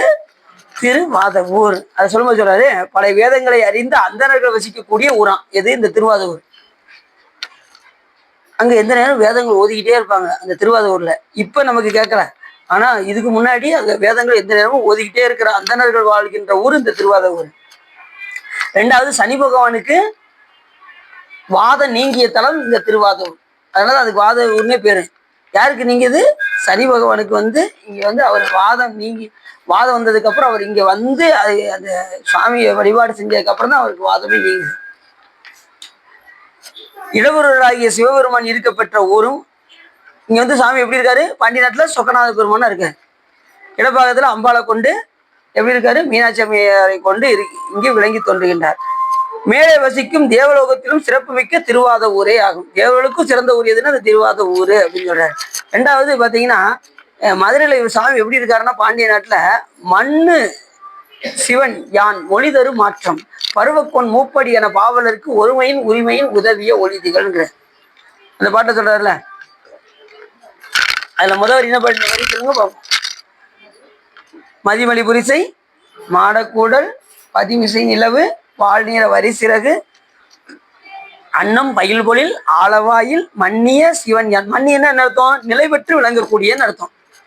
நிலை பெற்று விளங்கக்கூடிய மதுரையில் இருக்கின்ற சிவன் யான் எழுதி கொண்ட மடல் என்னவென்றால், வருகின்ற பானபத்திரனுக்கு வருகின்ற ஆள் எப்படின்னா, நீ எப்படி என்னிடம் அன்பாக இருக்கிறாயோ அதுல ஒரு துளி கூட குறையாத அன்புடையவர் இந்த வருகின்ற பானபத்திரன் அப்படின்னு எப்படி சொல்றது பாருங்க. சாமி கடிதம் எப்படி எழுதியிருக்காரு பார்த்தீங்களா? தன்போல் என்பால் அன்பன் தன்பால் காண்பது கருதி போந்தன மான்பொருள் கொடுத்து வரவெடுப்பது. நீ எப்படி அன்பா இருக்கியோ அதே போல ஒரு துளி கூட குறையாத அன்புடையவர் வருகின்ற ஆளு, அவருக்கு பொன்பொருள் கொடுத்து உதவுமாறு கேட்டுக்கொள்கிறேன்னு சிவபெருமான் எழுதுறாரு கடிதம். எப்படி சொல்றாரு? அதை பார்த்ததுமே சொக்கநாத பெருமானுடைய கையெழுத்தை பார்த்ததுமே இந்த அரசவே ஃபுல்லா வச்சுக்கோங்கன்னு பானபத்திரட்ட எனக்கு தேவைக்கு போதும் அப்படின்ட்டு வாங்கிட்டு வந்தாரு பானபத்திரன். அதுலயும் பாட்டு படிக்கிறதுக்கு எனக்கு திரும்பி அனுப்பி வை அப்படின்னாரு. யார பானபத்திரர். பானபத்திரர் பாட்டு சிவபெருமானுக்கு ரொம்ப பிடிக்கும். அதனாலதான் அவருக்கு கஷ்டம் வரும்போது சாமி என்ன பண்ணாரு, போய் கடிதம் எழுதி கொடுக்குறாரு. அந்த அளவுக்கு இசை பாவலர் பானபத்திர குலம். ரொம்ப கஷ்டப்பட்டாரு. உடனே சுவாமியே அந்த கடிதத்தை எழுதி கொண்டு கொடுத்து போய் வாங்கி கொடுச்சுனார். அந்த அளவுக்கு கருணாமூர்த்தி சாமி. யாரு கஷ்டப்பட்டாலும் சரி உடனே சுவாமி என்ன பண்ணுவாரு, தாயா வந்துடுவாரு, தந்தையா வருவாரு, தகப்பனாரா வருவாரு, நண்பரா வருவாரு, அண்ணன் தம்பியா வருவாரு, மாமன் மச்சானா வருவாரு, எல்லா சொல்லிலும் வருவாரு சிவபெருமான். அப்பன் நீ அம்மை நீ ஐயனும் நீ அன்புடைய மாமனும் மாமியும் நீ ஒப்புடைய மாதரும் உன் பொருளும் நீ ஒருகுலமும் சுற்றமும் ஒருவரும் நீ துய்ப்பனமும் உய்ப்பனமும் தொற்றுவாய் நீ துணையா என் நெஞ்ச துறப்பிப்பாய் நீ இப்பொன்னி இம்மணி நீ இம்முத்தும் நீ இறைவன் நீ ஏறூர்ந்த செல்வன் நீ எல்லாமாவும் சிவபெருமான் விளங்க. சரிதானா? அப்படி இந்த பாட்டை சொல்றாரு. அப்படிப்பட்ட தேவலோகத்திலாம் வந்து சிறப்பிக்கக்கூடிய ஊர் இந்த திருவாத ஊர் ஆகும் என்று. அது மாதிரிதான் அங்க திருவாத ஊர்ல சாமி அவருக்கு பாத சிலம்பொலிய காட்டியிருக்காரு. பாத சிலம்பொலி காட்டிய பண்புன்னு கீர்த்தி திருவாகவல்ல சொல்றாரு. திருவாத ஊர்ல நீங்க இப்பயும் போனீங்கன்னா அந்த பாத சிலம்பொலி கேட்ட இடம்னு முன்னாடி எழுதி போட்டிருப்பாங்க, பாத்துக்கீங்களா? இந்த வருஷத்துக்கு ஒருக்க நம்ம போவோம்ல, அங்க முன்னாடி எழுதி போட்டிருக்காங்கல்ல பாத சிலம்பொலி கேட்ட இடம் அப்படின்னு போட்டிருப்பாங்க. அது முக்கியமா அது ரொம்ப மிகுந்த ஞானிகளுக்கு தான் சுவாமி அந்த பாத சிலம்பொலியை கேட்க வைப்பார். அங்க சேரமான் பெருமான் எனக்கு கேட்க வச்சாரு. அப்ப சுவாமிகள் உள்ள போகும்போது சிதம்பரத்துல கேட்க வைத்தார். அதே மாதிரி மாணிக்கவாசகர் பெருமானுக்கு பாத சிலம்பொலி கேட்க வச்சிருக்காரு. இப்படி குறிப்பிட்டவர்களுக்கு தான் சுவாமி அந்த சிலம்பு ஓசை கேட்க வைக்கிறார். வேற ஒன்றும் வேண்டாம். இப்ப நமக்கு சிலம்பு ஓசை கேட்குமா கேட்காதான்? கொஞ்சம் டவுட்டு தாங்க. ஏன்னு கேட்குறீங்களா? நாங்க அந்த அளவுக்கு வழிபாடு செய்யற, அதனால எங்களுக்கு கேட்கறது இல்லை. நீங்க ஒன்று இருந்தா கேட்கும். நீங்க சுயத்தோடு ஒன்றுனீங்கன்னா கண்டிப்பா அந்த ஓசை கேட்குங்க. ஒன்று இருந்து நினைவீன்கள் ஊனமேல் ஒன்று இல்லை கன்றிய காலனை கடிந்தான் தன் அடியவர்க்காக சென்று தொலைமீன்கள் தில்லை சிற்றம்படத்து நட்டம் என்று வந்தா என்னும் எம்பெருமான் தன் திருக்குறிப்பே அப்படின்னு அப்பசாமி சொல்றோம். ஒன்று இருந்து போனா கண்டிப்பா அந்த சிலம்போசை நாம போகும்போதே பழையாவத்தோடே போவோம். எப்போ அடுத்த வீட்டுக்கு போகணும், உள்ள கோயிலுக்குள்ள அப்பதான் நுழைஞ்சிருப்போம். அடுத்து எப்போ வீட்டுக்கு நம்ம போறோம், எவ்வளவு நேரம் கோயிலுக்குள்ள இருப்போம்? இது கேள்வியா? கோயிலுக்குள்ள போகும்போதே எப்ப திரும்பி போவோம்னு சொல்லி கேட்டா நம்ம என்ன சொல்ல? என்னால தாங்க முடியல. போனவட்ட சிதம்பரத்துக்கு கூட்டு போயிருந்தேன். உள்ள போகும்போதே ஒரு ஆள் சொன்னாங்க, நம்ம எத்தனை நேரத்துல நம்ம வெளியில போவோம், ஏங்க வேற இதை விட முக்கியமான போய் வேற இருக்கா இல்ல கூட 2 கோயில் முதல்ல இதை முடிங்க. தேரோட்டத்துக்காக வந்திருக்கீங்க, முதல் தேரோட்டத்தை முடிய தேரோட்டத்தை பார்த்துட்டு இருக்கும்போது அடுத்த கோயிலை பத்தி சிந்திச்சு அப்படின்னு யோசிப்பாங்க. நல்லா வந்திருக்கோம் சிதம்பரநாதரை நல்லா தரிசனம் பண்ணி தேரோட்டத்தெல்லாம் பார்த்து நல்லா திருப்தி அடையணும்ல. முதல்ல வந்த நோக்கத்தை முதல்ல நிறைவேற்றணும்ல. அப்படி திருப்தியா சாமி விடணும். கோயிலுக்குள்ள போனால் ரொம்ப பொறுமை அவசியம் தேவை. அதுலேயும் கோயிலில் போகும்போது கர்ப்பமான பெண் எப்படி போவாங்க, எப்படி மெதுவான அது மாதிரி தான் நடந்து போகணுமா கோயிலுக்குள்ள. இப்ப நீங்க கோயிலுக்குள்ள போய் ஒரு நாள் நீங்க உட்காந்து பாருங்கண்ணே, யாரு எவ்வளவு வேகத்துல போறான்னு மட்டும் பாருங்க. அவ்வளவு அவசரம் வாய்ப்புச்சு. இதோ உட்காந்துருந்தேன்னு வச்சுக்கோங்களேன், நீங்க ஒரு செகண்ட் போயிட்டு வர்ற அளவு நீங்க பாத்திரலாம். வேகமா கரெக்டா 1 நிமிஷம் 2 நிமிஷம் தான். அதுக்குள்ள யாரும் உள்ள இருக்கிறது. ஆனா அடியார்கள் என்ன செய்வாங்க, உள்ள போய் உட்காந்து திருமுறைகள் பாடுவாங்க. ரெண்டாவது, நீங்க திருமுறை உள்ள கோயில பாடும்போது யாருக்கும் இடையூறு இல்லாம இருக்கும். உங்களுக்கு மட்டும் கேட்டா கூட பரவாயில்ல, ஒன்றும் பரவாயில்ல. ஏன்னா உங்களுக்கு உயிருக்குள்ள சுவாமி அறிவார்ல, யாருக்கும் இடையூறு இல்லாம வழிபாடு. ஒருத்தர் கண்ணை மூடி தியானம் பண்ணிட்டு இருப்பாரு சாமிக்கு முன்னாடி, நீங்க சத்தம் போட்டு பண்ணீங்கன்னா அவருக்கு என்ன செய்யும், இடையூறாக மறந்துடக்கூடாது. யாரும் இல்லாத இடத்துல நீங்க சத்தம் போட்டு பாடுங்க, ஒண்ணும் கிடையாது. இல்ல வெளிப்பிராத்து போயிருங்க, யாரும் கேட்க மாட்டாங்க. நீங்க வாட்டு தைரியம் இல்லை சித்திர சபையில உட்காந்து பாடுங்க, யாரும் ஒருத்தரும் கேட்க மாட்டாங்க. அதை விடுத்துட்டு அந்த சுவாமி வழிபாடு செய்யற இடத்துல போய் என்ன செய்யக்கூட சத்தம் போட்டு. சரி, அப்படிப்பட்ட நாடு இந்த பாண்டிய நாடு. அந்நகரின் மறையோரில் புனை மாத்தியர் குளம். மாணிக்கவாச பெருமான் என்ன குளம், மாத்தியர் குளம்னு பேரு. அதாவது அமாத்தியர் குளம் என்று சொல்வார்கள். அதாவது திருவாதூர்ல அந்த குலத்துல அருள் பொருந்திய மாத்தியர் குலத்திலே தமக்கு ஒப்பில்லாத சைவ சமய தலைவர் ஒருவர் அங்கே தோன்றினார். எங்க திருவாதூர்ல சைவ சமயத்துக்கே தலைவர். சைவக்குறவர் 4 பேர்ல யார் இருக்கா, மாணிக்கவாச பெருமான் இருக்காரு, திருஞான சம்பந்தர், திருநாவுக்கரசர், சுந்தரமுசாமிகள், அடுத்து யார் இருக்கான், சமயத்தை பரப்பிய மாணிக்கவாச பெருமான் அதுல இருக்காரு. தன் நகரில் சைவ நெறி தலைவனவன் தேவி மின்னணையால் திருவயிற்றின் மென்கொடிவ இன்னருளால் சிவபெருமானுடைய இன்னடி கொடிவ என்ன இடவக்கொடியை கொண்ட சிவபெருமானுடைய அருளினால் தென்னவன் செங்கோன் முதல்வர் திரு அவதாரம் செய்தார். திருவாதூர்ல மாணிக்கவாச பெருமான் திரு அவதாரம் செய்தார். ஒவ்வொருத்தரும் இப்ப ஞானிகள்லாம் பிறக்கிறதெல்லாம் அவதாரம் என்று பெயர். இப்ப இவரை சொல்லும் போது, ஞானசம்பந்த பெருமானை சொல்லும் போது அப்படித்தான் சொல்லுவாரு. சேக்கிலாசாமி சொல்லும்போது, அருக்கன் முதற்கோன் அனைத்தும் அழகிய உச்சங்களிலே பெருக்கநல் வலியுடன் பேணிய நல்லோரையில திருக்கிளரும் ஆதிரை நாள் திசை விளங்க பரசமய தழுக்கொழிய தொண்டர் மனம் களி சிறப்ப தூய திரு நீட்டு நெறி எந்த திசையும் தனி நடப்ப அண்டர்குலாம் அதிசயிப்ப அந்தனர் ஆகுதி வருக வண்டபில் செய்தவன் நிரம்ப மாதவத்தோர் செயல் வாய்ப்ப திசை அனைத்தும் பெருமையெல்லாம் தென் திசை வென்றேற மிசையுலகும் பிற உலகும் ஏதினியே தனிவெல்ல அசைவில் செல்லும் தமிழ் விளக்கே அயல் விளக்கின் துறைவெல்ல இசை முழுதும் மெய்யறிவும் இடம் கொள்ளும் நிலை வருக தாளுடைய படைப்பெண்ணும் தொழில்தன்மை தலைமை வர நாளுடைய நிகழ்காலம் எதிர்காலம் நவை நீங்க ஆளுடைய திருத்தோணி அமர்ந்த பிறான் அருள் வருக தவம்பெருக்கும் தன்பையிலே தாவில் சராசரங்கள் எல்லாம் சிவம்பெருக்கும் பிள்ளையார் திரு அவதாரம் செய்தார் அப்படின்னு சேக்கிலாசாமி சொல்றார். ஞானிகள்லாம் பிறக்கும்போது எப்படி பிறப்பாங்க, அவதாரமாக வருவாங்க. அவங்க வேலை முடிஞ்சிச்சுன்னா எப்படி மறுபடியும் எங்க போயிடுவாங்க, சுவாமி கிட்ட போயிடுவாங்க. அவங்க ஞானத்துக்காக வந்தவங்க. அதுக்காக அவங்கள்ட்ட சொல்லியிருக்கேன், பரீட்சைக்கு நல்லா படிச்சுக்கிட்டு முதல்ல என்ன செய்யணும், பாடம் படிப்போம். பரீட்சை வரும்போது அன்னன்னைக்கு நடத்துகிற பாடத்தெல்லாம் படிச்சு என்ன செய்வோம், ஓரத்தில் எடுத்து வச்சிருவோம். மறுபடியும் அதுக்கு ரீகால் பண்ண மாட்டீங்க. எப்போ ரீகால் பண்ணுவீங்கன்னா பரீட்சை வரும்போது அதை என்ன செய்வீங்க, மறுபடியும் எடுத்து ஒரு திருப்பி பார்ப்பீங்க. பார்த்தீங்களா, அதே போல ஞானிகள்லாம் ஏற்கனவே சரியே கிரியே யோகம்லாம் முடிச்சிட்டாங்க. இப்போ ஞானத்துக்காக வந்திருக்காங்க. ஞானத்தை போதித்து விட்டு அவங்க என்ன செய்வாங்க, மறுபடியும் எப்படி நம்ம ஒரு ரிவிஷன் பண்றோமோ அது மாதிரி அவங்க ரிவிஷன் பண்ணிட்டு எடுத்துக்குவாங்க, சென்று விடுவாங்க. புரிஞ்சுச்சா? அப்படி ஞானிகள் எல்லாம் திரு அவதாரம்னு பேரு. ஞானிகளுடைய பிறப்பெல்லாம் திரு அவதாரம். நமக்கு ஞானத்தை போதித்து விட்டு மாணிக்கவாச பெருமான் நமக்கு என்ன கொடுத்துட்டு போனாரு, திருவாசகத்தை கொடுத்துருக்காரு. எவ்வளவு பெரிய சிறப்பு! அப்படிப்பட்ட திருவாசகத்தை நமக்கு தந்தருளி சிவபெருமான் திருவடி சேர்ந்தார்.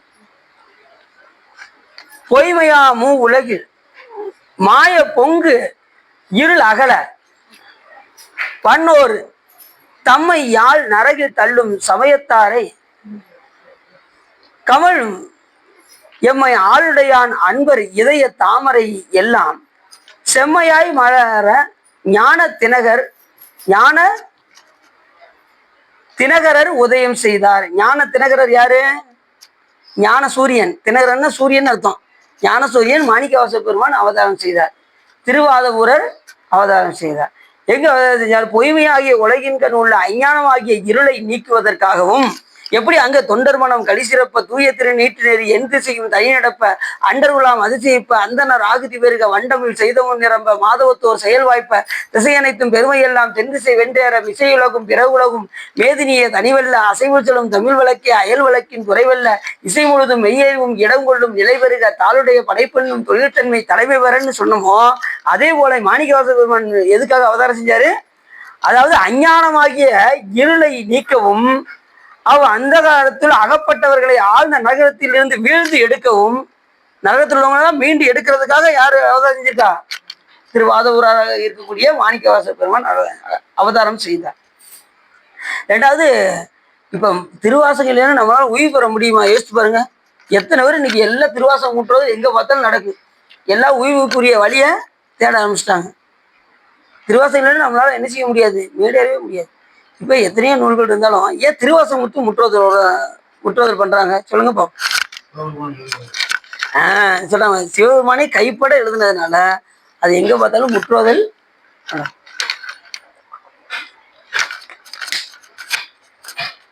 ரெண்டாவது அது ஒண்ணு. ரெண்டாவது, தேவாரங்கள் எல்லாம் வந்து பாத்தீங்கன்னா ஒவ்வொரு பதியம் முடிச்சதும் இந்த பதியத்தை பாடினால் உங்களுக்கு இது கிடைக்கும் அப்படின்னு இருக்கும். நீங்க திருவாசகத்துல ஏதாவது ஒரு இடத்துல இந்த பதியத்தை பாடினா உங்களுக்கு இது கிடைக்கும் சொல்லியிருக்காரா மாணிக்கவாசகர்? ஏன் சொல்லலை? ஏன்னா இது வந்து அன்பு நூல். திருவாசகம் சிவபெருமான் மேல நம்ம அன்பு வைக்கக்கூடிய எதுவாகிய நூல் இது திருவாசகம். திருவாசகம் பாடினவங்க கண்டிப்பா என்ன பண்ணிடுவாங்க, சிவபெருமான் மேல அன்பு தானா வந்துடும். நீங்க ஒண்ணுமே செய்ய வேண்டாம், நீங்க படிச்சுட்டே இருந்தாலே இது தானா அன்பு சிவபெருமான் மேல வர ஆரம்பிச்சோம். அந்த அளவுக்குரிய நூல் இது திருவாசகம். திருவாசகத்துக்கு உருகார், ஒரு வாசகத்துக்கும் உருகார். அதுக்கு உருகாதவங்க வேற எதற்கும் இப்ப எதை படிச்சு உருகவே முடியாதுன்ட்டு அந்த அளவுக்கு திருவாசகம். ஏன்னா முழுக முழுக பெறவே வேண்டும் மெய்யன், பெறவே வேண்டும் மெய்யன். பிற்பாலிலிருந்து பேர்கழித்தால் பெறுதற்கரியின் பெருமான். இல்லை சிவா, நீங்க இந்த பிறவில நீங்க எல்லாம் போங்க, நான் அடுத்த பிறவில வரேன், எனக்கு சுச்சுவேஷன் சரியில்லை, நீங்க பாட்டு வழிபாடு பண்ணிட்டு நீங்க போங்க, நான் எங்களை பத்தி நீங்க யோசிக்காதீங்க அப்படி ஒரு ஆளை சொன்னாரு. அப்படி உள்ளவருக்கு மாணிக்கவாசகரே பஸ் கொடுத்துருக்காரு. பிற்பால் நின்று பேல் கடித்தால் சிவபெருமான் கிடைக்கவே மாட்டாரு. நீங்க கொஞ்சம் யோசித்தீங்கன்னா பிற்பால் நின்று பேல் கணித்தால் பெறுதற்கரிய பெருமான். அதனால யோசிக்கவே கூடாது. இந்த வழிபாட்டுல எப்படியாவது சிவபெருமானை வழிபாடு செய்து திருவாசகம் பாடி என்ன செஞ்சிடணும், உயிர்க்குரிய வழிய உயிர்வடைகிறதுக்கு ஒரே உபாயம் நமக்கு திருவாசகம். எல்லாரும் முற்றாவது பண்ணிக்கிட்டே இருப்பாங்க திருவாசகத்தை மட்டும். இப்ப எல்லா இதுவும் பண்ண ஆரம்பிச்சிட்டாங்க. இப்ப முதல் திருமுறை, இரண்டாம் திருமுறை அதெல்லாம் பண்ண ஆரம்பிச்சிட்டாங்க. அதுக்காக உடனே தேவாரம் சாதாரண நினைச்சுறாங்க. தேவாரத்தை சிவபெருமான் அவங்க முடியும் பாடியிருக்காரு, மறந்துடக்கூடாது. தேவாரம் பாட பாட என்ன ஆகும், அடுத்தடுத்த நிலைக்கு நம்மளுக்கு கொண்டு செல்லும். சிவபூஜை பண்ண வச்சிரும். தேவாரம் திருவாசனம் பாட ஆரம்பிச்சிட்டிங்கன்னா சிவபூஜை பண்ணி மேன்மையடைய செய்ய வச்சிரும். திருமுறைகள் எல்லாம் 12 திருமுறைகளுமே என்ன செஞ்சிடும், உங்களை மேன்மை அடைய வைத்து விட்டோம். சிவபூஜையில கொண்டு போய் விட்டுரும். சிவபூஜை செய்தாலொழிய முக்தி சித்தியாகாதுன்னு ஆறுமுகநாதர் சொல்ற மாதிரி சிவதீட்சை பெற்றுக்கொண்டு சிவபூஜை செய்தாலொழிய முக்தி சித்தியாகாது. அந்த நிலைக்கு கொண்டு போய் நம்மளை என்ன செஞ்சிடும், போய் அங்கே இருக்க வைத்து சிவபூஜை செய்ய வைத்து மோட்சமடைய செய்ய வைக்கும் இந்த திருவாசகம். அது போல மாணிக்கவாசக பெருமான் ஞான தினகராக இருக்கக்கூடிய மாணிக்கவாசக பெருமான் திரு அவதாரம் செய்தார். எப்படி செஞ்சாரு, பரசமயங்களாகிய நட்சத்திரங்கள் ஒளி மழுங்கவும் எம்மை ஆளும் சிவபெருமானுடைய அடியார்களாகிய இருதய தாமதத்தில் எல்லாம் செவ்வையாகவும் மலரவும் அடியார்கள் உள்ளத்துல எப்போதும் வீட்டில் இப்பயும் வருங்க. எல்லா அடியார்களுடைய உள்ளத்துல யார் இருக்கா, மாணிக்கவாசக பெருமான் கட்டாயம் இருக்கார். அப்படி அடியார்கள் உள்ளத்துல இதய தாமரையில இருக்கக்கூடியவராகவும் இந்த ஞான தினகராக விளங்கக்கூடிய மாணிக்கவாசக பெருமான் அவதாரம் செய்தார், உதயம் செய்தார். இந்த உதயம்னா ஏற்கனவே இருக்காரு, இப்போ வந்து எதுக்காக உதயம் ஆயிருக்காரு, நமக்கு ஞானத்தை போதிக்கிறதுக்காக உதயமாகி மறுபடியும் எங்க போயிட்டாரு, சுவாமி திருவடிக்கு சென்றார். முருகப்பெருமானை சொல்லும் போது ஏற்கனவே முருகப்பெருமான் இருக்காரு, வந்து என்ன பண்ணாரு, இந்த உலகம் உய்ய வந்து மறுபடியும் சுவாமி என்ன பண்ணாரு, 6வது முகத்தை மறைத்து கொண்டார். ஏற்கனவே 5 முகத்தோடு இருக்கக்கூடிய சுவாமி 6வது முகத்தை ஞானிகளுடைய கண்ணுக்கு மட்டுமே காண்பித்து கொண்டிருந்து அதுக்கப்புறம் என்ன பண்ணாரு, சூரபத்மனை இது பண்ணிட்டு மறுபடியும் தனக்குள்ள ஓடிக்கி கொண்டார். அந்த 6வது முகம் யாரு, சிவபெருமானை மறந்துடக்கூடாது. சரி, அப்படி இந்த பாட்டுல சொல்றாரு அருமையா. அடுத்த பாட்டு சொல்றாரு, மறுவாத நெறி பூண்ட மத்தனெனும் புத்தனுடன் பெருவாது வென்ற சிவன் பெருநாமம் வளர ஒருவாத பிறவியர் சென்று ஒரு திருநாமம் உறாதவருக்கு திருவாத ஊர் என்னும் திருநாமம் தரித்தார். இது சரியான பாட்டு, இது அருமையான பாட்டு. பிறவியே இனி கிடையாதுங்கிறவருக்கு ஒரு திருநாமம் வச்சிருக்காங்க. அது என்ன ஊர்? திருவாத ஊர்னு பேரு. அதுக்கு என்ன பேரு? திருவாத ஊரர். எப்படி? சிவனுடைய பெரிய திருநாமம் உலகு எங்கும் தலைத்தோங்க பொருந்தாத நெறியை மேற்கொண்ட உண்மத்தனாகிய பௌத்த குருமாரிடம் பெருவாதம் செய்து அந்த புத்தரோடு கடைசி என்ன பண்ணாரு? பெருவாதம் செஞ்சாரு. சாதாரண வாதம்லாம் கிடையாது. இருக்கிற வாதத்திலே பெரிய வாதம் எதுன்னா மாணிக்கவாச பெருமான் செஞ்சதான் பெரிய வாதம். இப்ப சமணர்கள் ஞானசம்பந்த பெருமானோட வாதம் வந்தாங்க. என்ன வாதம் வந்தாங்க? அனல்வாதமும் புனர்வாதமும் வந்தாரு. அனல்வாதம் நெருப்பு எழுதி அந்த ஏடை போட்டாங்க. எது பச்சையா இருக்குன்னு பார்த்தா ஞானசம்பந்த பெருமானுடைய ஏடு பச்சையா இருந்துச்சு. புனர்வாதத்துல செய்யும் போது ஏடு எழுதி போட்டாரு, அது எதிர்த்து ஓடுச்சு. ஆனா மாணிக்கவாச பெருமான் செஞ்சது அப்படி கிடையாது. அவங்க கேட்ட கேள்விக்கெல்லாம் பதில் சொன்னார் மாணிக்கவாசர். அத்தனை பேர் இலங்கையிலிருந்து வந்தாங்க. நடராஜ பெருமானுடைய சிலையை எடுத்துட்டு புத்தருடைய சிலையை வைக்கணும்னாங்க. அப்ப அந்த நாள்கள்லாம் மாணிக்கவாச பெருமான்கிட்ட கேட்க மாணிக்கவாச பெருமான் ஊருக்கு எல்லையில் எடுத்தாரு. அந்தர்கள்லாம் பரிதவிச்சாங்க. நடராஜர் சிலையை எடுத்துட்டு புத்தர் சிலையை வைக்கவா பெருமானே அப்படின்னு சொல்லி 3000 அந்தர்களும் சிவபெருமானிடம் வேண்ட சிவபெருமான் அசைது வாக்கா ஊர் எல்லையில் என்னுடைய அன்பன் இருக்கின்றான், அவனை வரவழைத்து வாதில் வெல்லுங்கள் அப்படின்னு சிவபெருமான் சொன்னார். உடனே அத்தனை அந்தர்களும் 3000 அந்தர்களும் போனாங்க, ஊர் எல்லைக்கு போனாங்க. அங்க மாணிக்கவாச பெருமான் தவம் செய்து கொண்டிருந்தார். இவங்க பக்கத்துல போய் அழைச்சாங்க, அவர் கண்ணே திறக்கல. மறுபடியும் வந்தாங்க சிதம்பரத்துக்கு. சாமி இப்படி கண்ணே திறக்க மாட்டேங்கிறாரே, நாங்க என்ன செய்யறது, எப்படி புத்தரை வாதில் வெல்றது அப்படின்னு கேட்கும்போது உடனே மாணிக்கவாசகன் சிவபெருமான் சொன்னாரு, நீங்கள் மாணிக்க வாசகன் என்று அழையுங்கள் அப்படின்னாரு. சிவபெருமான் அசீதாக்கா, ஏன்னா அது தீட்சா நாமம், மறந்துடக்கூடாது. அவர் உண்மையான பேரு திருவாத ஊரர், தீட்சா நாமம் தான் மாணிக்க வாசகர். மாணிக்க வாசகர் என்று அழைச்சாங்க. உடனே கண்ணை திறந்து பார்த்தார். அதுக்கப்புறம் தான் அவரை அழைத்து இந்த புத்தர் கேட்ட கேள்வியெல்லாம் அப்படி பார்த்துக்கிட்டே இருந்தாரு. அவங்க கேட்டுக்கிட்டே இருந்தாங்க. மாணிக்க வாசகர் அப்படி பார்த்துக்கிட்டே இருந்தாரு. இப்படி மேல பார்த்தாரு, சரஸ்வதி தேவியை பார்த்தாரு. இன்னும் நீ அவங்க நாவல உட்காந்துக்கிட்டு இருக்க, அப்படித்தானே? ஏற்கனவே தச்சனுடைய வேள்வியில உன் மூக்கு அறுபட்டது உனக்கு தெரியலையா அப்படின்னாரு. அப்படி கேட்டாரு. அடுத்த நிமிஷமே அம்மா என்ன பண்ணாங்க, அப்படியே அத்தனோடைய நாவல இருந்தும் விலகி போயிட்டாங்க. அத்தனை பேரும் ஊமை ஆயிட்டாங்க. புத்தர் எல்லா பேருமே ஊமை ஆயிட்டாங்க. அதுக்கப்புறம்தான் அவங்க ஊமையானதும் இந்த அரசர் வந்தார் பாருங்க கூட, அவருடைய மக ஊமை பெண். இந்த பெண்ணை பேச வைங்கன்னு சொல்லி மாணிக்கவாசர் முன்னாடி கொண்டு போய் நிப்பாட்டினதும் அந்த பெண்ணை பேச வைத்து அவங்க கேட்ட கேள்வி அத்தனையும் அந்த பெண் மூலியமாவே பதில் சொல்ற மாதிரியே பதியத்தை அமைத்தார் மாணிக்கவாசர். பூசுவதும் வெந்நீர், பூண்பதும் பொங்கரவம், பேசுவதும் திருவாயான் மறைபோலும் காணேடி, பூசுவதும் பேசுவதும் பூண்பதும் கொண்டென்னை ஈசனவன் எவ்வுயிர்க்கும் இயல்பானன் சார். அதுலேயும் பார்த்தீங்கன்னா குறிப்பா அத்தனை வரையும் சாமி திருந்து வச்சாரு. அவங்க நிறைய கேள்வியெல்லாம் கேட்டாங்க. உங்க சிவபெருமான் ஏன் தவம் பண்றாருலாம் கேட்டாங்க. அத்தனை பேர் அந்த விஷயத்த சொல்றதா இருந்தா நீங்க அத்தனை பேர் தீட்சை எடுக்கணும் அப்படின்னாரு. அத்தனை பேர் தீட்சை எடுக்க வச்சு அதுக்கப்புறம் அவங்கள பேச வச்சு நிறைய திருவருள் பண்ணாரு மாணிக்கவாசகர்.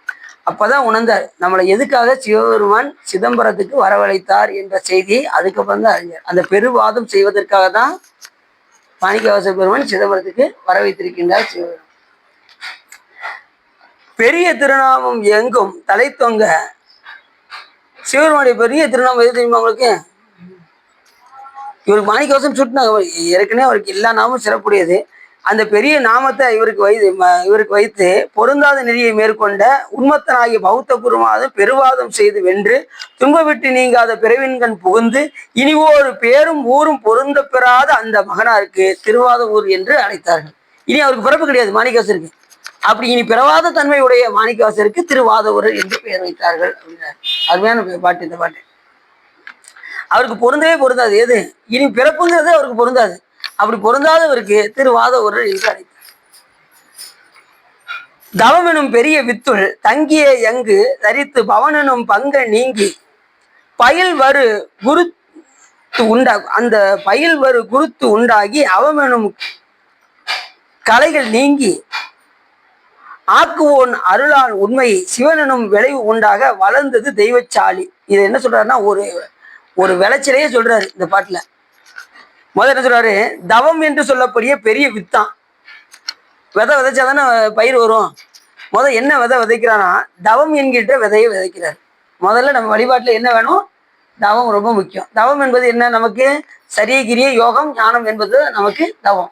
தவம் என்கின்ற விதையை விதைத்து அதில் வித்தில் தங்கியிருந்து முளைத்து பாவமாகிய சேரு, இந்த சேரு இருக்கு பாருங்க, அந்த சேரு வந்து நம்ம பாவமாகிய சேரு நீங்கி, சேரை நீக்கணும்ல, நம்ம பாவத்தை நீக்கணும். நீக்கி பொருந்திய அருளாகிய குருத்து, குருத்துனா தளிர்னு அர்த்தம். என்ன தளிர்? அருளாகிய தளிர், சிவபெருமானுடைய திருவருள் என்கின்ற தளிரை பெற்று தீங்கு என்னும் கலைகளை களைந்து, நம்ம கிட்ட இருக்கக்கூடிய தீங்கு என்னும் கலைகளை களைந்து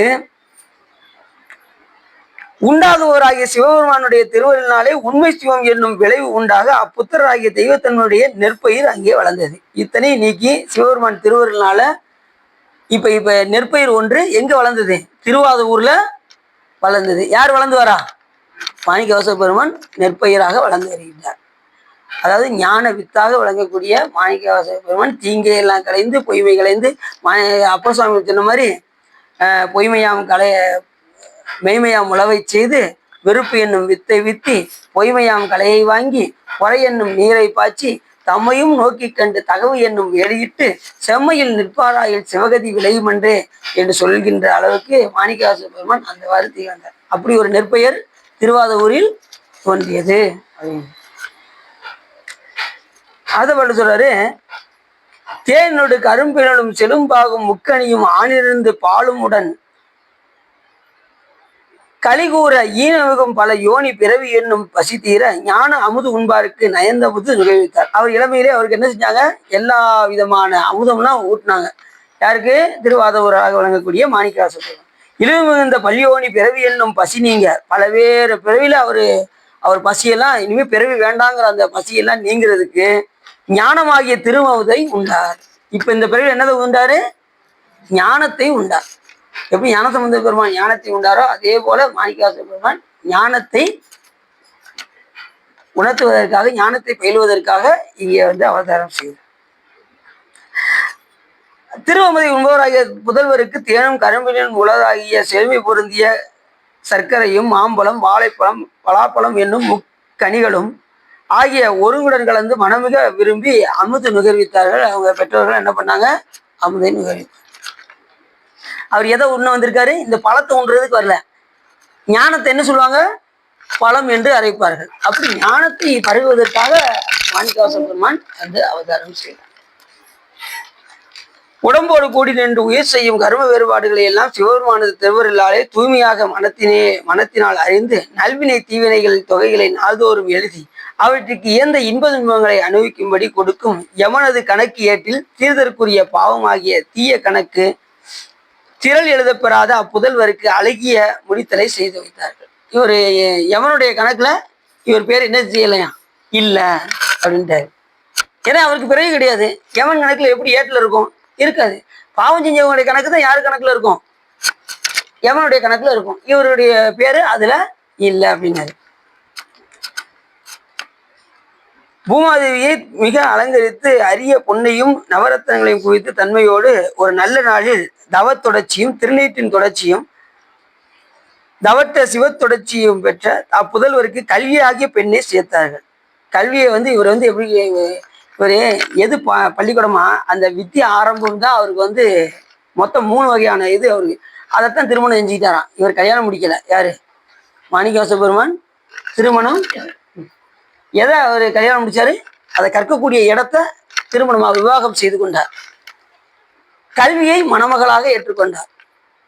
கல்வி பாடத்தை மணமகளாக உருவகம் செய்து அவ்வுருவகத்தானும் பெற எண்ணினும் வினையுரிமை ஆயினும் கல்வி பயனாக அதனுடைய பயனை தவமனம் முதலிய 3ஐயும் புத்தர்களாக உருவகம் செய்து சிறப்பை பெற்றார். யாரு? இந்த மாணிக்கவாசகர். நமது மாணிக்கவாசகர். அவர் எது பள்ளிக்கூடம்? அந்த வித்யா ஆரம்பமே அவருக்கு பள்ளிக்கூடம். கல்விதான் அவருக்கு மணமகள். அந்த தவம் மனம்தான் அவருக்கு உருவத்தால் பெற்றக்கூடிய கல்வி. அதனுடைய கல்வியினுடைய பயன்தான் அவருக்கு தவ மனம் என்று இந்த 3ஐயும் உருவம் சொல்லி மாணிக்கவாசக பெருமானுக்கு சொல்றாங்க. இதுவே மெய்நூல், இவ்வன்றி வேறு நூல் இல்லை என்று தனித்தனி வாதிக்கும் அறுசமய நூல்களையும் மிருதிகளையும் பரந்த புராணங்களையும் பொது நூல் என்று உயர்ந்தோர் எவரும் துதிக்கும் வேத நூல்களையும் சிவாகமமாகிய முதல்நூலையும் கற்ற அப்புதல்வருக்கு உபநயனமும் செய்தார்கள். அவங்க பெற்றோர்கள் என்ன பண்ணாங்க, இந்த பூநூல் நிற்கிறாங்கல்ல அதெல்லாம் செய்தார்களாம். இந்நூல் மற்றது நூல் இவை இல்லை எனினும் அறுசமய நூலும் தவ நூலும் விரிந்த புராதன நூலும். புராதனா ரொம்ப பழமையான நூல்னு அர்த்தம். இதுதான் மெய் நூல். அவருக்கு மாணிக்கவாசகர் இளமையிலே எல்லாத்தையும் கற்று தேர்ந்தார். திருவாதூராக வழங்கக்கூடிய மாணிக்கவாசகர் பெருமான் இளமையிலே 64 கலைகளையும் கற்றுவர். அப்படி சிறந்து விளங்கினதுனாலதான் அறிவுத்தன பாண்டியன் இவர் அமைச்சர் இதுக்கு இருக்க வச்சார். அடுத்த சொல்ல போறார். எல்லாத்துலயும் கற்று தேர்ந்தவர். ஆனா இளமையிலேயே சிவபெருமான் மேல மிகுந்த இளமையிலேயே சிவபெருமான் மேல அதான் இதுதான் மெய்நூல் என்று கற்றவர். எது மெய்நூல்? சிவபெருமானை பற்றி அறிகின்ற கல்விதான் மெய்நூல் என்று அந்த இதை உணர்ந்து வழிபாடு செய்தார் மாணிக்கர். இது மெய்நூல், இதுவென்று வேறு நூல் இல்லை. சைவ சமயமே சமயம், சமயா அதீத பழம்பொருளை கைவந்திடவே மன்றில் வெளி காட்டும் இந்த கருத்தை விட்டு பொய் வந்து உழலும் சமய நெறி புகுத வேண்டாம் முற்றிலரும் தெய்வ சபையை காண்பதற்கு சேரவாகரும் ஜெகத்தீரே என்று சொல்வதற்காங்க. சைவத்தின் மேல் சமயம் வேறு இல்லை, அதில் சார் சிவமாம். தெய்வத்தின் மேல் தெய்வம் வேறு இல்லனும் அப்படி உணர்ந்திருக்காரு மாணிக்கவாசகர். தெய்வத்தின் மேல் தெய்வம் வேறு இல்லனும் அது யாரு? சிவமாம் அப்படின்ட்டு அந்த அளவுக்கு உறுதியா இருக்காரு மாணிக்கவாசகர். நிறைய பேர் பார்த்தீங்கன்னா இப்ப சாக்கியன் அண்ணா இருக்காரு பார்த்தீங்களா, அவர் எப்படின்னா அவர் வேற்று சமயமாக இருந்தாலும் கூட பல நூல்களை கற்பார். அப்படி கற்று பார்த்ததுல எது சரின்னு பார்த்தாரு. எல்லா நூல்களையும் ஆராய்ச்சி பண்ணி பார்த்தாரு. அவருக்கு எது சரின்னு பட்டது? சிவநூல் தான் சரியா பட்டது. சிவபெருமான் தான் முழு முதல் பொருள். செய்வினையும் செய்வானும் அதன் பனையும் அதன் பயனும் சேர்ப்பானும் இந்த 4 வரியை பிடிச்சிட்டார். நம்ம சைவ சமயத்துல சொன்ன 4 பிடிச்சிட்டார். என்ன எப்படி சொன்னாரு? செய்வினையும் செய்வானும் அதன் பயனும் சேர்ப்பானும் இந்த 4 தான் முக்கியம். மற்ற எந்த நூல்லையும் சொல்லப்படல, நம்ம சைவத்துல தான் சொல்லப்படுது. செய்யக்கூடிய வினை ஒண்ணு உண்டு. நாம நல்வினை தீவினை செய்வோமா, அந்த செய்யக்கூடிய வினை ஒன்று உண்டு. செய்வினையும் செய்வானும் அந்த வினை யார் செய்வா? உயிர்களாகிய நாம செய்வோம். அப்போ உயிர் ஒண்ணு உண்டு, வினை ஒண்ணு உண்டு. கண்ம மூலம் மாயா நம்ம உயிர். அப்ப செய்வினையும் செய்வானும் அதன் பனையும் அந்த வினைக்கு என்ன உண்டு? ஒரு பயன் உண்டு. நீங்க நல்வினை செஞ்சா நல்லது அனுபவிக்கிறதுக்கு ஒரு பிறவி வரும், தீயது செஞ்சா அது அனுபவிக்கக்கூடிய ஒரு பிறவி வரும். செய்வினையும் செய்வானும் அதன் பயனும் சேர்ப்பானும் அதை சேர்க்கக்கூடிய இறைவன் ஒண்ணு உண்டு அப்படின்னு நம்ம சைவ சமயத்துல தான் சொல்லப்படுது. அப்ப இந்த வினையெல்லாம் யார் எடுத்து ஊட்டுவா? இப்ப நீங்க ஒரு நல்லதோ தீயதோ செய்யறீங்க, அது தானா உங்களை அடைஞ்சிருமா? ஏன்னா அது ஜடம். நீங்க செய்யக்கூடிய நல்வினை தீவினை ஜடம், அதுக்கு அறிவு கிடையாது. அது தானா உங்களுக்கு பலனை கொடுக்காது. யார் தான் கொடுத்தாகணும்? இறைவன் தான் அதை எடுத்து உங்களுக்கு கொடுக்கணும். அது தானா என்ன செய்யாது? நம்மளை சாராது. புரியுதா உங்களுக்கு? இப்ப நீங்க நல்லதோ தெரியதோ செய்றீங்க, அதுக்கு ஏதாவது உருவம் இருக்கா? அதுக்கு ஏதாவது அறிவு இருக்கா? எதுவும் கிடையாது. அப்ப அறிவற்ற பொருள் யார் தான் இயக்க முடியும்? இறைவன் தான் இயக்க முடியும்.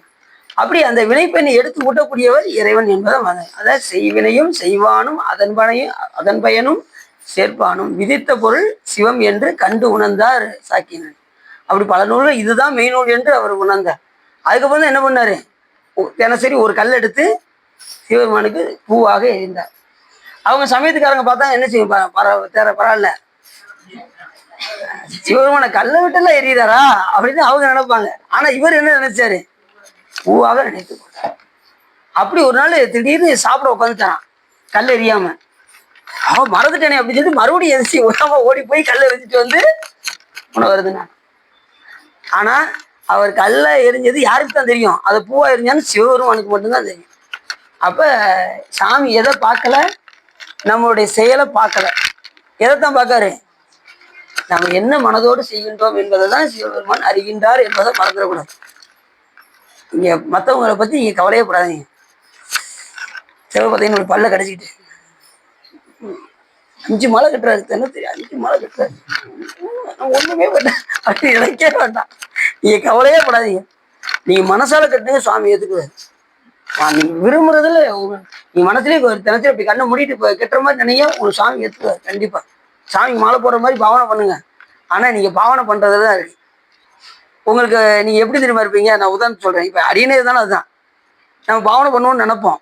சிவா சொற்பொழிவுல சொல்லியிருக்காரு, இன்னைக்கு கண்டிப்பா ஒரு மாலை கட்டிடணும் மனசுக்குள்ள அப்படின்னு இப்படி உட்காருவோம். திடீர்னு போகணும். திடீர்னு சொந்தக்காரன் போன் போட்டுவான், சீக்கிரம் வாங்க, பாடியை சீக்கிரம் எடுக்கணும், சீக்கிரம் வந்துருங்க அப்படின்னா உடனே என்ன செய்வோம்? ஓடுற சாமியை பிற பார்த்துக்கிடுவோம். முதல்ல காரியத்தை பார்ப்போம். அப்படின்னு பஸ்ஸை பிடிச்சி வேமா ஓடுவோம். சரி பஸ்ஸில் போய் உட்காந்து செஞ்சு சிந்திச்சுட்டு போலாம்ல, சிந்திக்க மாட்டோம். அப்படியே இயற்கை காற்றை வாங்கிக்கிட்டு எவ்வளவு அற்புதமா இருக்கு. இப்படி நம்ம காலத்தை வீணா போய்கிட்டே தான். கண்ணை மூடி இப்படி இப்போ வண்டியில போறோம், அப்படி கண்ணை மூடி இப்படி உட்காந்து தியானம் பண்ணலாம்ல சாமியை, ஆனா பண்ண மாட்டோம். கண்ணை மூட்டதை நமக்கு தூக்கம் வந்துருமே, அழகா தூங்கிடுவோம். அதுதான் ரொம்ப கஷ்டம். ஆனா நம்ம வினைப்பயன் கூட்டி வைத்தால், நல்லா தெரிஞ்சுக்கோங்க, நம்மளுடைய வினைப்பயன் கூட்டி வைத்தால் நீங்க எந்த நிலையிலையும் சுவாமி நினைப்பீங்க. இப்ப இதை கேட்டீங்களா, இனிமே நீங்க எங்க போனாலும் என்ன பண்ணுவீங்க? வண்டியில போகும்போது கூட சாமியை உட்காந்து சிந்தனை பண்ணுவேன். அதுக்கு தான் இப்ப எடுத்து சொல்லிக்கிட்டு இருக்கேன். சிவா ஒரு வாட்டி சொல்லிக்கிட்டு இருப்பாரு, அவருக்கு என்ன அப்படின்னு நினைச்சிருக்கீங்க. இதுதான் உண்மை. எந்த நிலையும் சாமிய எந்நிலையில் நின்றாலும் எக்கோலம் கொண்டாலும் மண்ணேசிய சங்கரண்டால் மறவாமை பொருள் என்று. எப்பயும் சாமிய அவர் திருவடியை மறக்கவே மறக்காங்க. மறந்தா நமக்கு வாழ்வு கிடையாது. அவர் நினைந்தால் வாழ்வு, மறந்தால் வாழ்வு கிடையாது. நினைக்க நினைக்க இன்பம், மறக்க மறக்க துன்பம். நமக்கு துன்பம் வேணுமா இன்பம் வேணுமா நீங்க தான் முடிவு பண்ணிக்கணும். அப்படிதானே சிவா? சிவா கரெக்டா தான் சொல்லியிருக்கீங்க அப்படின்னு அவங்க ஓடி போயிட்டா உள்ளது.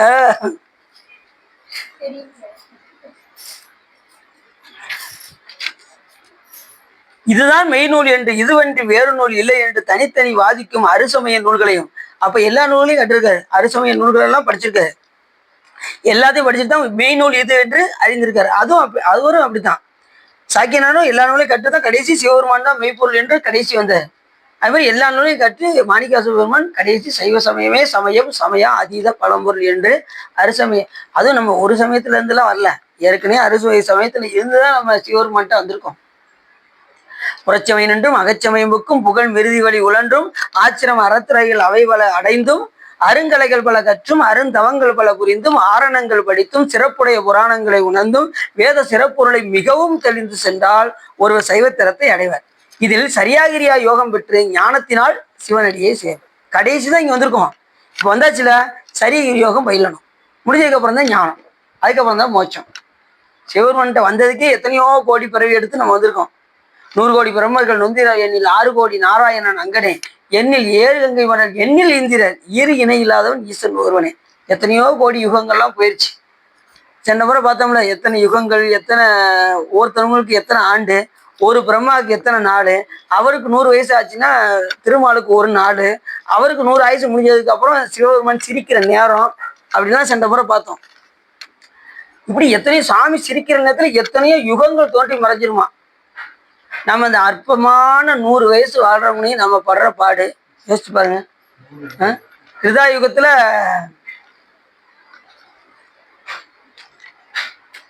4000 வருஷம் வந்திருக்காங்க, திரேதா யுகத்துல 3000 வருஷம் வந்திருக்காங்க, துவாபர யுகத்துல 1000 வருஷம் வந்திருக்காங்க, கலியுகத்துல 100 வருஷம் தான்.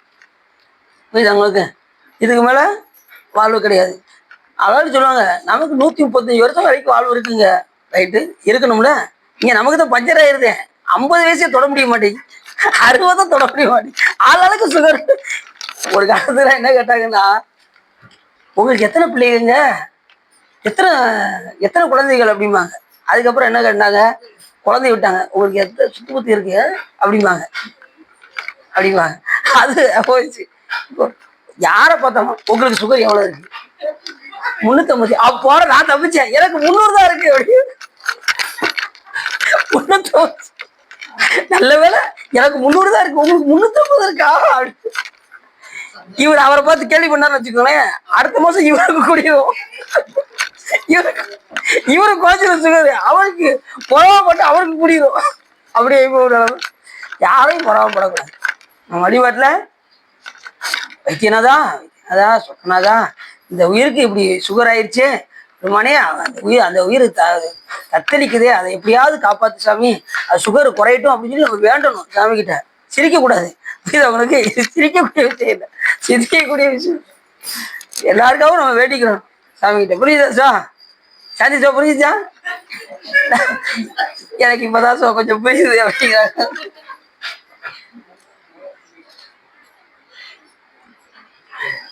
அப்படிதான் ஒரு ஆளை கூட்டு போனேன். சுகர் வந்ததும் நல்ல வேலை எனக்கு முன்னூத்தி,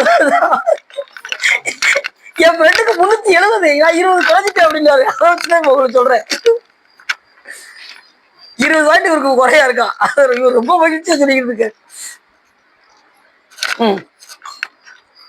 அடுத்த பாட்டு சொல்றாரு, மிக்களையும் செழுநீர் மதிக்களையும் வைக்கும் அவர், அக்களையும் தோழர் பொலி தற்களைவர், நல் அருளால் ஒக்களையும் பிறக்களையும் ஒழித்திடுமாம் கமலையும் எக்களையும் கற்றுணர்ந்தார் ஈரட்டான் இல்லை இல்லை அப்படிங்கிறாரு. என்ன சொல்றாருன்னா, இவரு மிகுந்த அலைகின்ற செல்வையுடைய கங்கையையும் பிறரையும் தயாரித்து வரும் பிரம்மா விஷ்ணுக்களின் எலும்பு மாலைகளை அசையும் தோள்களை உடையவரும். யாரு? சிவபெருமான். மிகுந்த அலையில் செழுமையுடைய கங்கையை பிறையும் தலையில் சுமந்தவருமாகிய அதான் மிக்களையும் செழுநீர் மதிக்களையும் மிக்கும் அவர். யாரு? சிவபெருமான். மாலைகள் அசையும் தோள்களை உடையவரும், அக்களையும் தோழர் புலி அதன் வச்சிருக்கக்கூடியவர். பிரம்மா விஷ்ணுடைய எலும்பெல்லாம் என்ன செய்யறாரு? மாலையாக தரித்திருக்கின்றார். அப்படிப்பட்டவரும் புலித்தோளாகிய நல்லாடையை உடுத்தவருமாகிய சிவபெருமான திருவருளினாலே சுட்ட தொடர்ச்சியும் பிறவியும் பக்குவ ஆன்மாக்களுக்கு நீக்கும் சிவாகம கலைகளையும் மற்றும் எவ்வித கலைகளையும் 16 வயதிலே கற்று உணர்ந்தார். இவர் எத்தனை வயசுல கற்று உணர்ந்தாரா? 16 வயசுலேயே 64 கலைகள் எல்லாம் கற்று உணர்ந்து தேறி ரெடியா இருக்காரு. இதுக்கப்புறம் தான் அவர் மாணிக்கவாச பெருமான் இவர் இப்படி தேர்ந்திருக்காருன்னு சொல்லி அடுத்த நம்ம இதில் பார்ப்போம். ஏன்னா தயாரிச்சு அவர் எப்படி இவரை மாணிக்கவாச பெருமான இவர் அமைச்சராக ஆக்குறாரு அப்படிங்கிற செய்தியெல்லாம் இன்னும் மந்திரிச்சிருக்கிறதுல நிறைய இருக்கு. உடனே நீங்க இன்னைக்கு மந்திரிச்சிருக்க பாடம் இன்னைக்கு மந்திரிச்சிருக்க முடிய போது போலுக்கு அப்படின்னு நினைச்சாங்க. மந்திரிச்சிருக்கிறது நிறைய இருக்கு. அதை நம்ம அடுத்த வாரம் பார்ப்போம் என்று சொல்லி இதுக்காரம் உள்ளம் நிறைந்து வகை சிறந்து இந்த திருவாதவூர் அடிகள் புராணத்தை நீங்கள் கேட்டதனால் உங்களுடைய வல்வினை கரைந்து திருவருள் உரையும் என்று சொல்லி திருப்பூர் பாடி அடியன் வரையை நிறைய செய்கிறேன். ஏது புத்தி ஐயா எனக்கினி யாரை நைத்திடுவேனவத்தினிலே இரத்தல் கொலோ எனக்கு நீ தந்தை தாயின் என்றே இருக்கவும் நானும் இப்படி ஏதவித்திடவோ சகத்தவர் ஏசலில் படவோ நகைத்தவர் கண்கள் காண பாதம் வைத்திடையாதரித்தனை தாளில் வைக்க நீயே மறுத்திடு பானகை குமையா தகப்பன் முன் மைந்தனோடியே பார்வெடுப்பர்களோ பால்மொழி குளரோடமிட்டில் யாரெடுப்பதனா வெறுத்தல பான விடுப்பர்களோ எனக்கு சிந்தியாதோ பால் ஓதமுற்றெடுபால் கொதித்தரு போல எட்டிகை நீச முட்டரை ஓட வெட்டிய பானு சத்திகை எங்கள் கோவே ஓத முய்ச்சடையாட உற்றமர் மான்மடுக்கரமான பொற்களல் ஓசை பெற்றிடவே நடித்தவர் தந்த வாழ்வே மாதினை புனமீதிருக்குமை வாழ்வெளி குறமாதினை திருமார்பனை தவையூர அற்புத கந்தவேலே மார்பன் வெற்றிகள் பூமுடி குழல் ஆழ்விய புறநீடுமைத்தவர் வாழ்திருத்தனி மாமலை பதி தம்பிரானே. கைலாய பரம்பரையில் சிவஞான போத நெறி காட்டும் பெண்ணை பயில்வாய் மிகண்டான் சந்ததிக்கு ஒரு விஞ்ஞான பானுவாகி குயிலாரும் பொழில் திருவாவுடு திரைவாள் குரு நமச்சிவாய தேவன் சைலாதி மரபுடையோன் திருமரபு நீடூழி தலைக மாதோ பவப்பெரும் கடலை கடந்திருத்தற்கு பரமன் வகுத்த அருள் நெறியை உவப்புடன் உயிர்கள் கடைபிடித்து உய உதவும் துரசை ஆதினத்தில் தவப்பிரகாசன் தரணியில் எங்கும் தன்னருள் செங்கோல் வச்சியும் சிவப்பிரகாச தேசிகன் மலர்த்தால் சென்னியில் கொண்டு போற்றுதுமே வான்முகில் வளாதுமிக மணிவனம் சுரக்க மன்னன் கோன்முறை அரசு செய்க குறைவில்லாத உயிர்கள் வாழ்க நான்மறை அறங்கள் ஓங்க நற்றமும் வேள்வி மல்க மேன்மைகள் சைவ நீதி விளங்குக உலகமெல்லாம் வையம் நீடுக மாமலை மண்ணுக மெய் விரும்பிய அன்பர் விளங்குக சைவ நன்னறிதான் தலை தொங்குக தெய்வன் திருநீர் சிறக்குவே திருச்சிற்றம் அரகண பார்வதி வதையே நாளுடைய சிவனே போற்றி வெற்றிவேல் முருகனுக்கு மாணிக்க வாசகர் மலரடிகள் போற்றி போற்றி. திருச்சிற்றம்பலம் தில்லையம்பலம் பொன்னம்பலம் அருணாச்சலம் ஏகாம்பரம் ஐயாரா ஆரூரா தியாகேஸ்வரர்.